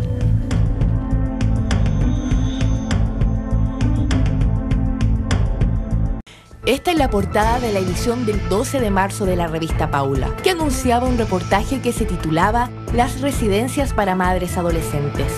Sin embargo, en ese momento no pudo ser publicada. La razón, en él se incluía la desgarradora historia de una joven llamada Sonia. Su nombre real fue cambiado para proteger su identidad. En el testimonio, la periodista a cargo del reportaje tuvo acceso a un video en el que se veía cómo la joven era brutalmente golpeada por otras adolescentes del hogar de acogida para menores, que son madres y están en situación de vulnerabilidad social, familiar y económica. Todo esto ocurría, según su relato, en presencia de algunas funcionarias del centro que no habrían hecho nada para detener la agresión. Al tomar conocimiento sobre la existencia de este video, la directora del refugio presentó un recurso para evitar que el reportaje saliera a la luz, el que fue acogido por el tribunal. Sin embargo, esta investigación de 3 meses en que se expone la situación de desamparo, precariedad y violencia que viven los menores en los distintos hogares del Sename logró ser publicado tras la apelación de la directora de la revista, que falló a su favor. En el intertanto en que se publicara este reportaje, muchas cosas se sucedieron en paralelo. La directora del refugio en cuestión deja el cargo. La protagonista de esta historia, Sonia, logra escapar del hogar junto a su hija, mientras otra noticia remesa al país y pone en jaque al Sename una vez más. El día 11 de abril, Lisette Villa, una pequeña de 11 años, muere en otro centro de acogida por una supuesta descompensación general que le provocó un paro cardiorrespiratorio. Murió de pena. Fue la respuesta que entregó quien en ese entonces se desempeñaba como la directora del servicio de menores, Marcela Labraña, al preguntarle sobre el lamentable hecho. Su declaración provocó diversos cuestionamientos, su salida del cargo, y dejó en evidencia una vez más las terribles falencias de la institución. Además, este viernes la madre de Lisette presentó una querella contra el Sename por cuasi delito de homicidio, argumentada en la presunta negligencia por parte del personal y la ausencia de protocolos definidos para tratar emergencias. Una de las tesis que existe hoy día, que está investigando la justicia, de la muerte de Lisette, de la menor que murió hace poco en un centro del Sename, en el centro Galvarino, es que ella estaba sobremedicada, es decir, recibía una medicación que afectó algunos órganos de su cuerpo. Un informe de CIPER llamado El uso y abuso de los psicofármacos en los hogares del Sename deja al descubierto que no existe mayor regulación sobre las dosis de medicamentos dadas a los niños y adolescentes del Sename, lo que podría provocarles distintos problemas de salud. De los 979 niños que atiende Sename en la región metropolitana, en estos centros, les dan 10.000 dosis mensuales de psicofármacos, que hay medicamentos que son antidepresivos, otros antipsicóticos, y hacen mezclas de medicamentos. No existe un tratamiento adecuado ni un acompañamiento adecuado a este tratamiento psiquiátrico a los menores de edad que atiende Sename. Por tanto, hay un riesgo enorme de que pueda pasar casos como hipotéticamente habría pasado con Lisette, es decir, que se pone en riesgo la vida de los niños. Además, exponen la compleja situación de hacinamiento en la que viven estos jóvenes. Esos centros están colapsados. Cuando murió Lisette, habían cerca de 20 niños más de la capacidad total del centro, de lo que pueden atender. Conversando con funcionarios y recorriendo los centros, que es un trabajo que nosotros en CIPER hicimos, nos dimos cuenta que a veces ponen camas en los pasillos, en otras salas de atención, porque no hay camas donde atenderlo. Una situación bastante compleja que también es denunciada por los trabajadores del Sename. Hoy día hay un deterioro histórico del servicio y tiene que ver con que hoy día ya la infraestructura es tañosa, ya no da cuenta para lo que hoy día tenemos, la cantidad de jóvenes que tenemos. Los recursos otorgados al servicio, al que todos los chilenos confiamos el bienestar de los niños más vulnerables del país, no estaría siendo suficiente para poder cubrir las necesidades de los 979 niños y adolescentes que habitan actualmente en estas residencias, según las últimas cifras oficiales publicadas en el sitio web, administradas directamente por una institución que está en un evidente colapso. Hoy día se ha privilegiado lo político por sobre lo técnico, y eso ha sido un daño tremendo, porque resulta que la gente que ha ingresado al servicio últimamente no tiene competencias en el área de infancia y adolescencia, arreglan los concursos, hay gente que ha entrado no habiendo pasado los test psicológicos. Su misión es contribuir a la promoción, protección y restitución de derechos de niños, niñas y adolescentes vulnerados. Una misión muy clara, entusiasta y prometedora, diluida en las historias de niñas como Sonia y Lisette, que no son más que víctimas de un sistema que se ha mostrado incapaz de protegerlas y que deja en evidencia una serie de errores que comienzan desde las resoluciones de los jueces del Centro de Medidas Cautelares. Así lo detalla otro informe de CIPER, en que evidencia las falencias del Poder Judicial en las resoluciones y la incompetencia del Sename. Tienen una presión encima, que son las metas de los tribunales. A ellos les exigen que cumplan con cierta cantidad de sentencias, hacen estos fallos en que finalmente no analizan cada caso de la forma exhaustiva en que se debería hacer. Chile está en deuda con sus niños. ¿Cómo queremos avanzar como sociedad si no estamos siendo capaces de resguardar a las futuras generaciones? Bueno, es un apasionante tema, este tema sigue y continúa. Estamos conversando con Alejandra González, trabajadora social, y se suma a la conversación desde el punto de vista más judicial, jurídico, el señor Claudio Valdivia, abogado. Bienvenido al programa también.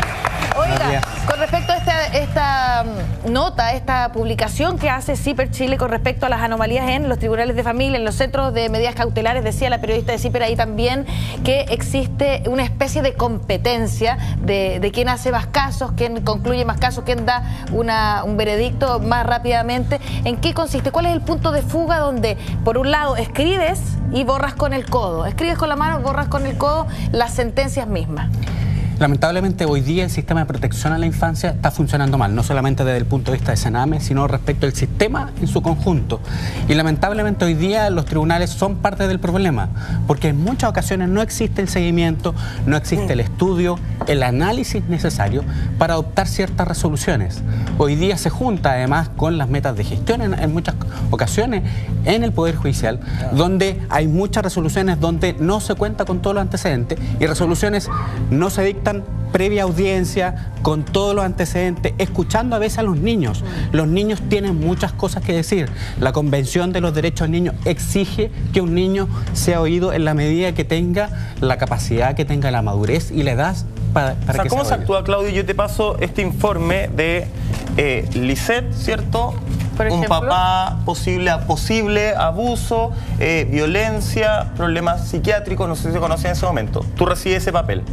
Te juntas con, claro, tu juez, ¿te juntas con Lisette, con los padres, o es en base a ese informe? Más grave aún, en casos que ni siquiera están en el Sename hoy día, me ha tocado muchas veces discutirlo en la Corte de Apelaciones, en que en virtud de un solo informe se puede privar a una madre del régimen de visitas con su hijo, o sea, por solamente ejemplo, con el mérito de un informe. De inhabilidad parental. Ese es un concepto que ha aparecido ahora en términos de resoluciones judiciales, que es un concepto que no tiene ninguna evidencia empírica en términos psicológicos ni sociales. ¿Qué es inhabilidad parental? ¿Quién dice que es inhabilidad parental? ¿Quién lo mide? ¿Quién lo mide? ¿Cómo lo mide? ¿Quién es competente para hacerlo? ¿Quién es competente para hacerlo? ¿Quién hace ese juicio? Los jueces hoy en día declaran inhábiles parentales en base a un montón de declaraciones cosas del propio padre, porque nos llamó particularmente la atención que anoche... Esa es una declaración, pero hay declaraciones mucho más simples. No, pero me refiero a la postura del padre de Lisette, porque él, una de las cosas que le decía a la...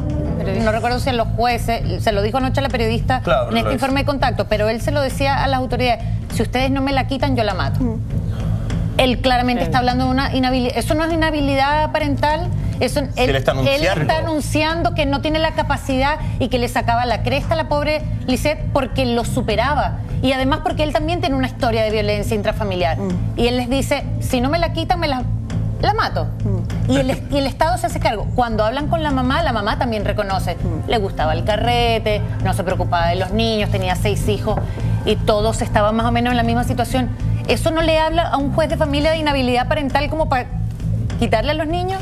Pero es que solo mérito de un informe no es suficiente. No es suficiente. El juez debe escuchar, debe analizar toda la información que debe estar disponible para estos efectos. Y ahí hay una declaración de un padre. En muchas ocasiones que los no padres dicen eso. que no. Los padres dicen: quiero quedarme con mis hijos. Quiero ver a mis hijos. No la declaración del padre Lisette. Padres que quieren estar con sus hijos, que quieren ser apoyados, que quieren tener que alguien los ayude. Y así todo el juez lo que hace es declarar y los lleva a estos centros. Lo que dice Claudio, en el fondo, es escuchar la voz del niño. Escuchábamos ayer en el mismo reportaje donde la niña Lisette escribía cartas, decía: quiero estar contigo, te quiero, te amo, ya no quiero estar aquí, sobre todo en el límite donde tenía que de los 12 años trasladarse a otro lugar que era mucho más agresivo y hostil para ella. O sea, cuando uno revisa las cifras del Centro de Medidas Cautelares respecto a las sentencias, uno se explica esa cantidad de sentencias que hoy día existe. No se pudieron haber dictado con audiencias. Claro, es imposible. Tiene que ser solamente con el mérito de ciertos informes. Y por lo tanto, me parece muy grave que hoy día no solamente existe un problema de protección de la infancia en el Sename, sino el sistema hoy día no está protegiendo adecuadamente y oportunamente a los niños. Claro, muy breve, a mí me parece, yo soy de la idea de que si tengo un informe que dice que hay violencia y todo, me parece que actuar rápido es la medida, a mi juicio. Muy breve, después el fiscal, el juez, sigue evaluando, le lleva un registro, un seguimiento a esos casos, porque creo que eso es lo importante. Claro, escribes que con actúen, pero que lleven el registro. ¿Existe ese registro, esa fiscalización hoy día? Hoy día existe la obligación, según actas dictadas por la Corte Suprema, de hacer ese seguimiento, esa evaluación. ¿Se realiza? No siempre. Ahí está el problema. Quiero preguntarte, para despedirnos, Alejandra González, ¿se debería instaurar o instalar el Ministerio, por ejemplo, del Niño? Lo que debería haber, que es otro proyecto pendiente, es un defensor del niño. Que es una figura muy importante, porque recordemos que en esta sociedad no solamente los niños del Sename, todos los niños están en un diferencial de poder con los adultos, siempre. O sea, es el adulto el que habla, el adulto el que manda, el adulto el que dice, el que decide todo. Entonces, la figura del defensor del niño es una figura que de alguna manera intenta, ¿sí?, equiparar esta diferencial de poder y tomar la voz del niño. Tomar la voz del niño en caso de Sename, tomar la voz del niño en un montón de otros aspectos. No solamente, y en eso tiene mucha razón, no solamente estamos hablando de los niños pobres, que son los niños del Sename. Estamos hablando de los niños frente a su sistema educacional, cuando es expulsado, cuando no quiere ser atendido en términos de salud, cuando tiene conflictos serios con sus padres en la clase alta. ¿Sí? Entonces, ¿quién defiende a esos niños? ¿Qué pasa con esos niños? El proyecto del defensor es un proyecto que en este minuto no tiene mayor concretitud en este minuto, pero es una figura que internacionalmente se usa. Pero Alejandra, hoy día existe una figura que es el curador, admiten.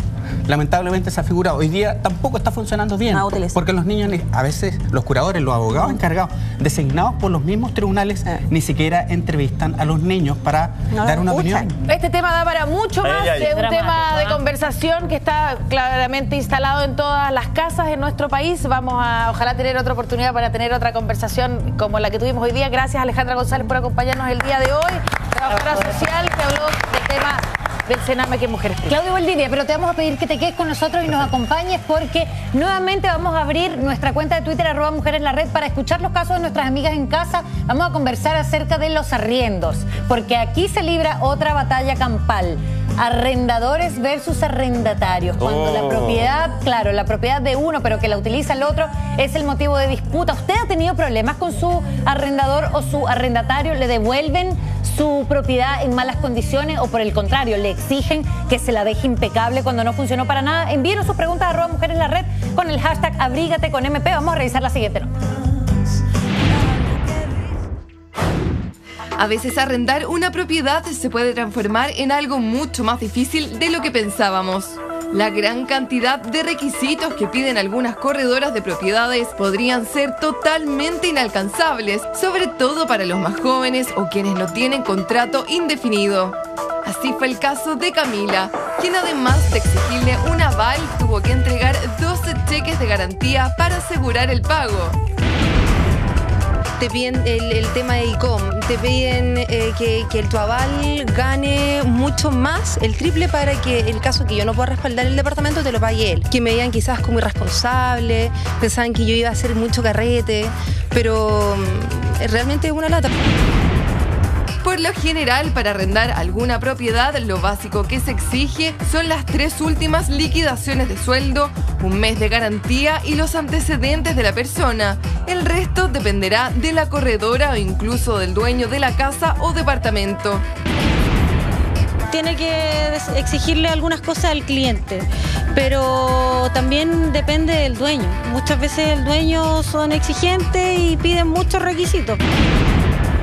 Resguardos que muchos deciden tomar, pero que a veces terminan imposibilitando a algunas personas que no los pueden acreditar. Una de las exigencias complicadas era que tenía que ganar 3 o 4 veces lo que correspondía al arriendo, que fue una complicación, digamos, grande. Pero del punto de vista de los dueños de las propiedades, los dolores de cabeza que podrían pasar ante un mal arrendatario al parecer no son tan escasos. El problema más común es que el arrendatario muchas veces no quiera pagar el arriendo y no se quiera ir y deje grandes deudas de agua y luz, destruya por dentro la propiedad. Como dice María Paz, son varios los problemas que se pueden tener al arrendar, desde el no pago hasta los daños que podrían dejar gastos millonarios. ¿Pero qué podemos hacer en esos casos? A continuación en el estudio resolveremos todas tus dudas en relación a los arriendos y dónde acudir en caso de tener algún problema como estos. Sus arrendadores, estimado Claudio Valdivia, derechos y obligaciones. Al final, todos sabemos que firmamos un contrato para arrendar, ¿cierto? El que no tiene el sueño de la casa propia. Ante notario. Así, ante notario, firmamos, fotocopia del DNI, toda la cosa.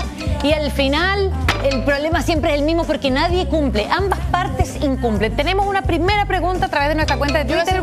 Y es la siguiente. Ya, haga huevitos para todos. Angie dice lo siguiente. Hoy en día las leyes ayudan más a los arrendatarios, pregunta ella.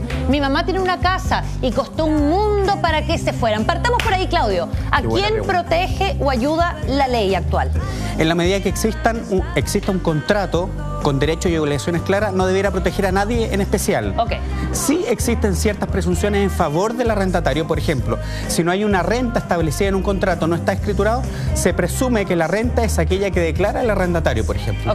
Que es importante que el arrendador tome ciertos resguardos. Por ejemplo, que tenga un aval respecto a las obligaciones del arrendatario. Es decir, cuando yo firmo un contrato, que no solamente esté el arrendatario como obligado a esas cosas que tiene que ser producto. Estipulando la fecha de pago. Pero escucha, nadie quiere ser aval de nadie, pues. Seamos honestos. La figura del aval existe, pero digamos, hay gente que se lo salta, hay arrendadores que también dicen, bueno, lo conozco porque es recomendado, ¿para qué le voy a exigir el aval? Sí, pero es una buena recomendación el fondo, tener un aval. Primer punto. Segundo, el arrendador tiene que estar revisando su casa, tiene que estar atento y encima. Una persona que deja de pagar las cuentas de luz, agua, gastos comunes, al segundo mes, eso es señal inequívoca que va a empezar a dejar de pagar toda la obligación. Espera, hablemos por ejemplo de un departamento. ¿Sí? En un departamento no hay una obligación si la persona deja de pagar luz, agua, no teléfono. No hay una obligación de que la administración del edificio tiene primero que cortarle los servicios y además avisarle al dueño del departamento de eso. Debiera los reglamentos de copropiedad, si no, los mismos acuerdos de ese edificio, de esa comunidad, debieran establecerse. Y si eso está establecido y no funciona, ¿el administrador tiene algún deber económico con el dueño del departamento? No, ninguno. O sea, en el fondo, un saludo para la bandera. Lamentablemente ahí no hay responsabilidades claras respecto al reglamento de copropiedad. Estamos hablando de que la comunidad no se hace responsable de las verdaderas obligaciones que debiera tener. Incluso las corredoras de propiedades en muchas ocasiones tampoco asumen ciertas obligaciones en cuanto a perseguir no solamente el cobro de la renta, sino estar encima. Uno paga la transacción misma cuando uno contrata o arrienda y todo. Después uno no está pagando como arrendador o como arrendatario el servicio de que anden fiscalizando. No, pero pagáis te hacen un descuento mensual. Pero de alguna manera dicen las corredoras de propiedades que la garantía es que ellos te dan a alguien serio, digamos, y la contraparte también es seria para que este negocio funcione de la mejor manera. Pero si es alguien serio no funciona. Pero los problemas de las personas se generan cuando termina un contrato de arrendamiento, cuando quieren sacar a una persona. ¿Qué pasa? Tienen que hacer un juicio. Muchas veces las personas dicen, no, que se vaya, le empiezan a dar 1, 2, 3 meses. La recomendación es que demanden inmediatamente. En la medida que... recomendación por parte para el arrendador. Para el arrendador. Para el arrendador. Si hay incumplimientos, si hay incumplimiento. Al segundo o tercer mes tienen que demandar. O antes quizás, ¿no? Al segundo mes yo demandaría. ¿Tienes más paciencia que yo? ¿Dónde demanda el arrendador? ¿A dónde va a demandar al arrendatario? Tiene que ir a los juzgados civiles competentes de acuerdo donde esté la propiedad. Y por 2 meses de deuda te toman en cuenta. Por supuesto. Ok. ¿Sí? Demanda en juzgados civiles. En los juzgados civiles, entonces, y todo el costo que tenga esta demanda también se la cobras al otro. Por supuesto. Por mal rato. Y dentro de ese juicio yo también puedo retener los muebles de ese arrendatario en la casa en tanto no me pague. La cuestión es que uno tiene que hacerlo de manera oportuna. No, porque hay casos que dicen 3 años que no me paga el arriendo y uno dice, pero ¿qué pasó tanto tiempo? Tienen que tomar las medidas. Tenemos un tuit. Oportunamente. Es que estoy un día muy nerviosa porque día mira, están combinados. Oiga, mira, venga para acá. Vamos a leer un tuit. Venga para acá, dice. Nunca me han hecho contrato. Llevo 1 año, pago los 5. Si me quiero ir, ¿cuánto tiempo tengo? ¿Tengo todo el día? ¿Entiende usted, Adil? Entiendo. Imagino que dice, si se quiere ir, tiene que avisar con cuánto tiempo y te está dando como antecedente que tiene todo al día. Pero sin contrato, tiene una obligación. Al día los pagos. Tengo todo el día. No, tiene el pago, pero imagino que la pregunta va enfocada a cuánto tiempo tendría que avisar. ¿Un mes? Estamos hablando de contratos que se van renovando mes a mes. Pero no hay contrato físico, hay contrato de palabra. Es que, a ver, un contrato, muy buena pregunta, un contrato de arrendamiento no es necesario que esté escrito. Un contrato de arrendamiento se genera en la medida que yo entrego, presto una casa para la tenencia de otra y ella me paga una renta. Ya, pero si el contrato dice que se renovará automáticamente al año... y la persona se quiere ir antes de esa propiedad porque no funciona el edificio, porque no están las condiciones que él alquiló, por lo que está pagando un arrendamiento, no están las condiciones y él se quiere ir antes. Y el contrato lo amarra porque dice que le quedan tantos meses para que se cumpla el año. Debe esperar el vencimiento. En el caso de que exista un contrato, debe esperar el vencimiento y muchas veces se establecen ciertas formalidades, por ejemplo, el envío de una carta con 2 o 3 meses de anticipación. Tú dices mes a mes se renueva cuando no está escrito, para que no nos confundamos. Cuando no hay un contrato escrito, las amigas en el fondo lo están renovando mes a mes. Si le piden el departamento a esta niña, dígame, ¿cuánto tiempo tiene? ¿Cuánto tiempo tiene? La ley establece que en los contratos debiera existir un plazo de desahucio de 60 días, de 2 meses. Perfecto. Y también eso, si existe un contrato, se puede ampliar por cada año en que haya estado en esa propiedad, pero con un plazo máximo de 6 meses. Nunca más allá de 6 meses, dado el aviso. Tenemos un llamado telefónico. Atención. Aló, dígalo. ¿Aló? ¿Aló? Hola. ¿Cómo te llamas? Hola, yo me llamo Sandra, estoy llamando de Algarrobo. Pregúntele. Quiero saber, porque yo arriendo una casa hace 2 años, la persona que me la arrienda me subió el arriendo 10.000 pesos en diciembre y ahora este mes yo cumplo los 3 años y me subió 20.000 pesos más. Chúngale. Menos de 6 meses me subió 30.000 pesos. Quería saber si ella puede hacerlo, ir subiendo cuando ella quiere el arriendo o yo me tengo que restringir a algo. Muy bien, la pregunta es ¿cada cuánto tiempo puedo subir y qué cantidad? Pero toda esa pregunta y todo eso a la vuelta de una pausa comercial, querido don Claudio Valdivia. Vamos y volvemos. Atención, Sandra, no se mueva.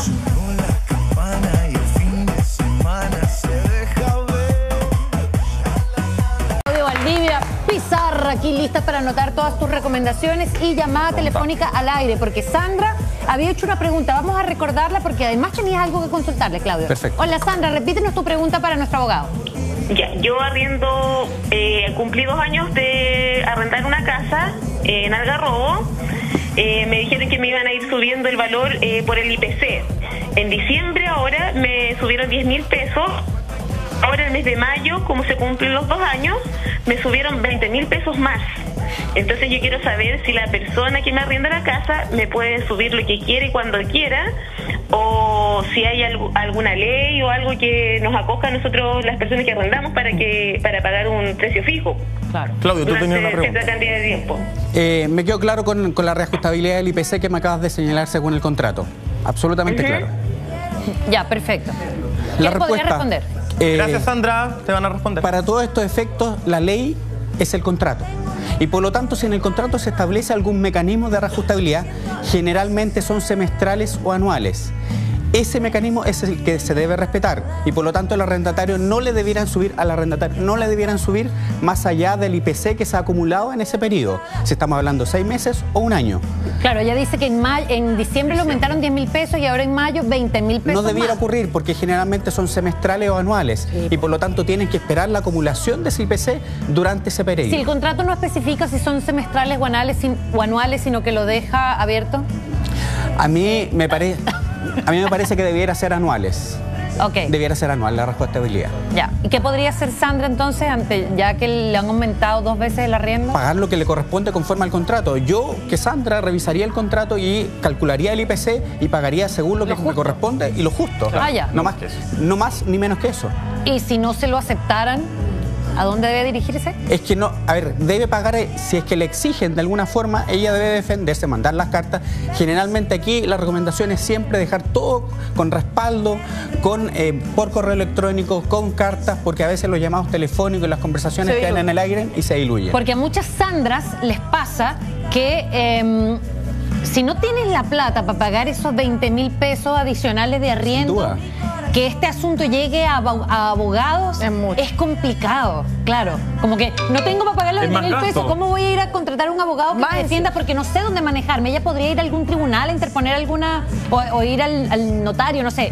¿A dónde podría ir? Aquí lamentablemente, si hay alguna diferencia y alguna controversia respecto a arrendatario o arrendador, tienen que ir necesariamente a los juzgados civiles a resolver. Pero mi recomendación, si estamos hablando de una diferencia de 5 o 10.000 pesos, el costo no es solamente para el arrendatario, sino también para el arrendador para recurrir a tribunales. Ah, perfecto. Tenemos un tuit a través del hashtag Abrígate con MP y dice lo siguiente. Abrígate con MP, dice Andrés Tambuk, nuestro querido Andrés Tambuk. ¿Cuáles son los papeles legales que debe de pedir el arrendatario? ¿O todo depende de la exigencia de este? Yo creo que Andrés... ¿Entendió la pregunta? Sí. Yo creo que Andrés está hablando respecto de qué papeles debe pedir el arrendador. Sí. ¿El arrendador qué debe pedir? Debe pedir la cédula de identidad de la persona, debe pedir cómo acreditar la renta de esa persona. Perfecto. Si tiene un contrato, si tiene boletas, certificado de residencia donde vive. Perdón. ¿La cédula de identidad? Debiera pedir contratos. Contratos el aval, de trabajo. que ya lo puse acá. Claudito, esa parte del contrato con algún tipo de antigüedad, porque de repente pasa que, sobre todo ahora que se arriendan muchos departamentos de una habitación que están como pensados para la gente más joven y que no tienen grande antigüedad en los trabajos, y que estamos hablando de un trabajo tal vez en un centro comercial que trabajan hace un mes, 2 meses. Yo que le exigiría un certificado de cotizaciones previsionales para ver si ha estado cotizando, porque a veces me pueden entregar un contrato de trabajo nuevo, pero es un nuevo trabajo y la persona ha tenido un contrato. Y viene 2 años y viene 2 años cotizando, por lo tanto yo le pediría un certificado de cotizaciones que se pueden hoy día sacar por internet o pueden ir a la AFP correspondiente. ¿Se pide mes de garantía? Siempre hay que pedir mes de garantía. Si uno puede trucar y decir, sabes que no me pidáis, yo te juro que te pago, pero... Siempre hay que pedir mes de garantía. En el mes de garantía entramos en conflicto a la hora de devolverlo, porque el arrendador nunca quiere devolver el mes de garantía completo. Exacto. Porque a veces dejan los departamentos para la historia. Es que, pero para eso es importante hacer un inventario cuando yo entro a una casa. Recomendación al arrendatario, sacar fotos. Hacer un inventario de las cosas que están. Probar las llaves. Prender las luces. Claro, pero hay un tema como de uso del departamento que claramente no te lo pueden entregar exactamente igual, porque tiene un uso el departamento. Porque han pasado los años. Claro. Y la llave, sí, yo la usé, pero por algo te estoy pagando el arriendo. Yo la usé todos los días para lavarme la cara y cepillarme los dientes. Obvio que hay un... Se llena del sarro. Se echa a perder. Eso le corresponde al arrendador, al arrendatario o al arrendador encargarse de que su propiedad claramente fue usada y por eso recibió una renta. El principio general es que el arrendatario debiera entregar el departamento o la casa en las mismas condiciones que la recibió. Muchos arrendadores entregan la casa recién pintada. Debiera, si es que va a devolver esa casa, la debiera devolver recién pintada y por lo tanto el mes de garantía en muchas ocasiones sirve para eso. Lo que no debiera utilizarse nunca el mes de garantía es para arreglar cosas que son reparaciones necesarias en las cuales se incurrió a propósito del uso. Calefón. Calefón, se echó a perder una llave, una cañería. La cañería es el típico ejemplo de que es de cargo del arrendador, nunca del arrendatario. Tiene que quedar todo, en resumen, tiene que quedar todo estipulado y clarito. Aquí que no es aún así no se cumple. Bueno, muchas gracias. Y nuestro abogado invitado. Muchas gracias. Muchas gracias, nos quedamos claritos, Claudio, pero además te quiero invitar a ver la historia de una de las actrices sin duda más guapas de la televisión actualmente. Estamos hablando de que ella es la reina de Mega, Ingrid Cruz. ¿Cómo la prefiere usted, Claudito, como la reineta o como la alcaldesa? Una historia que parte en las teleseries ahí con Valparaíso, pero que además tiene una historia de amor. Estar o no con Augusto Schuster. Vida y obra de Ingrid Cruz, lo revisamos ahora, Mujeres. Anda en Miami. Anda en Miami. Fue a los 13 años que descubrió su pasión por el teatro, cuando vio la obra Pinocho en su ciudad natal, Antofagasta. Por eso, aunque su papá no estuvo de acuerdo, una joven Ingrid Cruz viajó a Santiago a cumplir su sueño de estudiar actuación. Talentosa como es, apenas egresada de la escuela de teatro, recibió 2 ofertas laborales, un protagónico en TVN y un antagónico en Canal 13. Como le gustaban los desafíos, aceptó ser Sofía Carrasco en Valparaíso, teleserie donde se hizo conocida. Bueno, estuvimos en varias teleseries, estuvimos en Valparaíso, en Cerro Alegre, hicimos después un proyecto que bueno, no resultó, pero la Ingrid siempre ha sido muy busquilla. De hecho, trabajaba como en la productora junto con el padre de su hija. Es una mina súper chora. Es la hija de un pololeo entre el conservador de bienes raíces de la ciudad y una secretaria. Por eso contó que en su infancia era la cuica del barrio y la pobre del colegio. Dice que gracias a esa experiencia le salen fácil los papeles de cuica y de flaite. Por lo mismo, no nos sorprende que nos haya deslumbrado con su papel de la reineta en Pitucas y Lucas.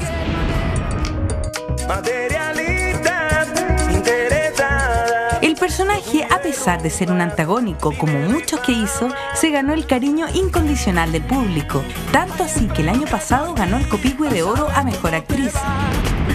Aunque el 2015 fue su año e incluso una encuesta la denominó el rostro femenino del momento sobre Soledad Oneto y Tonka Tomisic, en lo sentimental pasaba por un mal momento.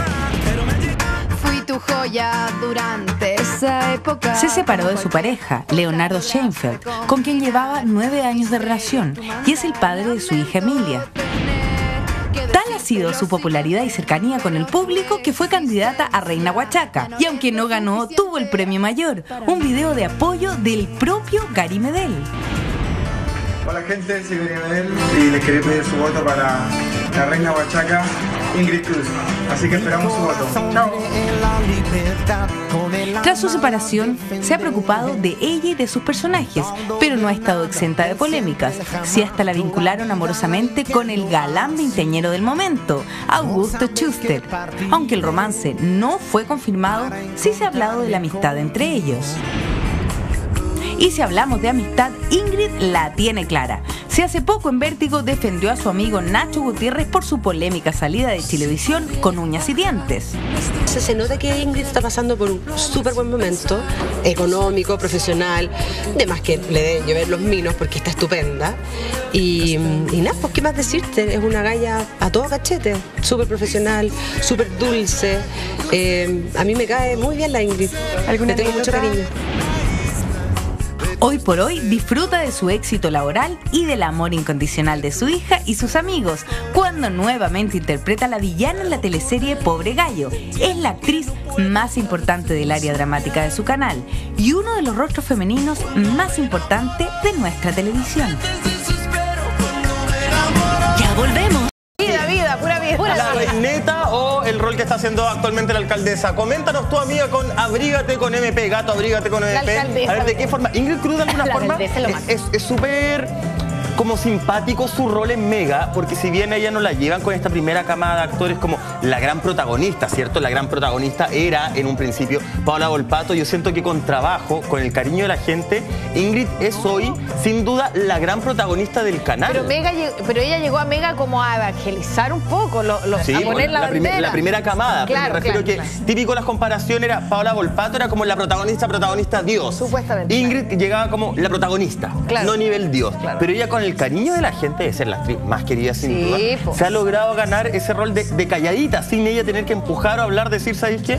Ella es la gran protagonista. Sin duda se robó Pitucas y Lucas junto con el rol de Lita Vida de Achondo. Y ahora en Pobre Gallo lo está haciendo también esa tecla de la comedia, Anto, tú que sabes tanto de actuación. Ella es buena para la comedia. Le calza como guante. Es que ella es buena para la comedia. Y lo que dice Guaguito es muy cierto, porque Ay, perdón, Michael. Los guiones uno recibe el capítulo 1 hasta el 10, ponte tú, en las teleseries. Y vas viendo la participación. Y según cómo te vayas desenvolviendo en terreno, es donde los guionistas dicen, oye, esto está funcionando increíble. Le voy a escribir más a esta, le voy a escribir menos a esta. Bueno, también pasa más y menos. En el caso de Ingrid, le escribieron más porque veían que esto estaba funcionando bien y se transformó del minuto 1 en la protagonista de Pituca sin Lucas. Sin duda, y ahora en Pobregallo también lo hace, se roda la película con este rol que lo decía la nota y de repente genera debate. Es la villana de Pobregallo, porque viene a ser, en la estructura dramática tendría que ser ella la villana, sin duda, la coprotagonista. Pero esta villana simpática. No, perdón, la coprotagonista no, la antagonista. Esta villana simpática que uno quiere, que no tiene maldad, solo quiere amar en la vida. Tú no, eres fanática de la sí tiene maldad, pero es divertida y compensa. Porque es malula también a veces. Hace complot con la Antonia Segers, que me encanta ese personaje porque es muy divertida, muy loca, friki. Para matarla también, hay que ahorcarla al personaje de la Antonia Segers. Pero ellas complotan en contra de la Cabo, la carabinera. La Cabo. Flores. La Cabo, no es Cabo, no es Suboficial Flores, claro. Ah, verdad. Entonces es como una antagonista divertida, que en el fondo lo que la mueve es el amor y no la maldad, pero también es mala. A mí me gusta cuando el personaje antagónico un poco supera lo otro, cuando se van desarrollando estas historias paralelas, y pasa en grandes éxitos de las Perdón. En el cine también. Perdón, Janine estaba hablando y en ese momento Michael Roldán, ex guaguito, que no vamos a decir guaguito de nuevo, estaba observando mi pantalla de celular. ¿Estás tratando de espiar mi celular? ¿Cómo ver algo que hay por ahí? Sí, hay más de algo, hay varias cosas. Pero ¿qué es lo que pasa cuando ocurre esto en las parejas? Que de repente la pareja va al baño. Ponte tú, pues, va al baño y deja el celular ahí, no dado vuelta. Y la contraparte, el amor de la vida de esta persona, va y empieza como a revisar y a fisgonear. ¿Lo han hecho ustedes alguna vez? Sí. Qué feo, qué feo. O sea, si tú, lo que acaba de pasar ahora, que tú estás acá y el teléfono está encima y se enciende la pantalla porque te están entrando mensajes, el ojo se va solo. Sí, ya, pero yo te estoy diciendo, así como, ¿qué pasa si tú encuentras la clave, sacas tus propias conclusiones, investigas, te metes en el disco duro del celular? Todo eso lo vamos a ver en la siguiente nota, revisando el celular de tu ex. ¿Qué te escribió? Este sí es un caso que a más de alguien le ha pasado y estoy segura que cuando vean de qué se trata, más de alguno se sentirá identificado. ¿No me creen? Pongan mucha atención a la siguiente nota.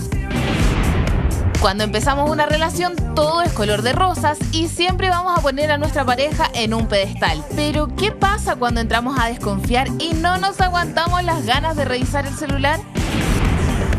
Yo me atraso. Me voy. Espérate, bien.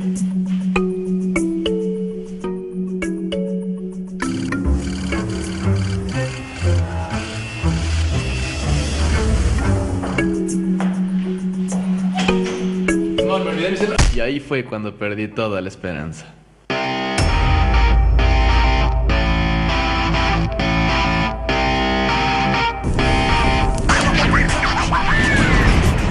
Según una encuesta realizada por la radio FM2, de 3.419 personas, un 66% ha revisado el celular de su pareja. Y más de alguna debe decir, uy, yo también lo he hecho. Así que preferí preguntarles, ¿ustedes le han revisado el celular a su pareja? Sí. Porque no me quería contar algo y yo le dije que lo iba a revisar y lo hizo. Bien poco. Cuando suena me da miedo nomás. No encontrarme con una sorpresa. Sí, porque es un mujeriego. Oye, una vez, pero era chico, era a los 15. Pero fue cuando ya habíamos terminado. No, nunca. Es que no, porque creo que es algo personal, que uno si está en pareja tiene que confiar con la persona, si no mejor no estar. Pucha, chiquillos, aunque me digan que no les creo mucho. Si a todos nos ha picado el bichito de la curiosidad en ver un mensajito, uno que otro WhatsApp, ¿o no? Jamás. Siento que revisar el celular de la pareja es obviamente desconfiar de ella, y cuando uno desconfía o efectivamente se siente inseguro, es mejor no estar con esa pareja. Sí, se lo he revisado. Por desconfianza. ¿Tengo que responder eso? Sí, alguna vez he revisado. No sé si he revisado, pero las veces que yo he buscado algo siempre he encontrado. Uy, ya, difícil pregunta. Una vez lo hice, tengo que confesarlo, pero me arrepiento hasta el día de hoy porque me equivoqué más encima. Ven, si hasta los famosillos caen en querer saber un poquito más, pero para que lo tengas en cuenta, Osvaldo les dará un pequeño consejo en caso de querer revisar el celular. Uno tiene, cuando revisa el celular, tiene que dejar el celular tal cual como lo dejó, y yo no lo hice, ella me pilló y aquí estamos. Y nunca más lo hice, ¿eh? Eso no hay que hacerlo también. Buena estrategia para que no lo pillen, ¿ah? Técnica. Dicen Claro, que la nueva técnica. prueba de amor es esta, dar la clave de tu celular. No la flor. No, prefiero la antigua. Dar la clave de tu celular, o sea, decir ya. ¿Lo has hecho? ¿Lo has hecho? ¿Has revisado? ¿Tú, Michael? Yo no he revisado, me han revisado. A mí ¿Nunca he revisado el Nunca he teléfono? revisado. A ver, Ni- se me va el ojo. Ay. Se me va el ojo probablemente. Llámese celular, Pero yo meterme al Facebook, celular, Facebook, jamás. Ah, yo sí, Jamás tenemos- porque encuentro que Yo es tampoco una le he viola. dado. No hay confianza entonces. Revisemos ¿Y usted, tweet amiga? y esto es legal, porque es abierto. Veamos. ¿Qué dice? Claudia dice, sí lo he hecho, es inevitable porque igual te dejas llevar por la inseguridad. Sí, por la inseguridad, Y la por curiosidad. los celos y porque la ocasión hace al ladrón, dice. Pero además, Janine, tú no sabes el contexto de la conversación, no tenía el tono de la conversación, entonces uno sufre más por lo que se imagina que por lo que ocurre. A veces. Entonces, vaya a leer una conversación que no sabes el contexto, no sabes si existe una llamada entre medio, vaya a entender lo que quieres entender. Sí, básicamente. otras veces lees una conversación que es exactamente lo que se dicen y no hubo llamadas de por medio y todo lo que quisieron decir lo dicen ahí y lo escriben. Y uno lee y entiende exactamente. Pero ¿para qué revisáis el Yo teléfono? nunca he revisado, nunca he investigado claves ni me he metido, pero si el Ah, yo teléfono sí. está ahí, Abierto. no abierto el teléfono. Ay, pero El computador a veces queda abierto con el Facebook, ponte. Pajarito tenemos azul. otro tweet. ¿Qué dice Michael? ¿Qué dice? Mira, abrígate con MP, jamás. El que busca siempre encuentra. Ambos tenemos todas las claves, pero jamás las usamos. Muy bien, me parece bien y me parece sano. Pero, mira, pero espérate. Primero, antes de revisar el teléfono, uno siempre está de repente con la pareja en la cama, viendo tele y con el celular en la mano. Algo que ahora ya acá, ¿Qué ocurre? que regla casi. Y uno está así y le saca la clave. Y uno, ¿ah? Ay, no. ¿Cuál es la clave? Lo que pasa es que 3518, ok. Antes de 358 la del Dani. Antes de eso, cuando la pareja está así, tienen el celular en la mano, si tú ves que la otra persona está en una conversación y te está ocultando la Así, pantalla, claramente está así, es porque hay algo que no quiere que lea. Entonces, no converses con el fulano o con la fulana delante de tu Y pareja. tenemos otro tweet que dice así.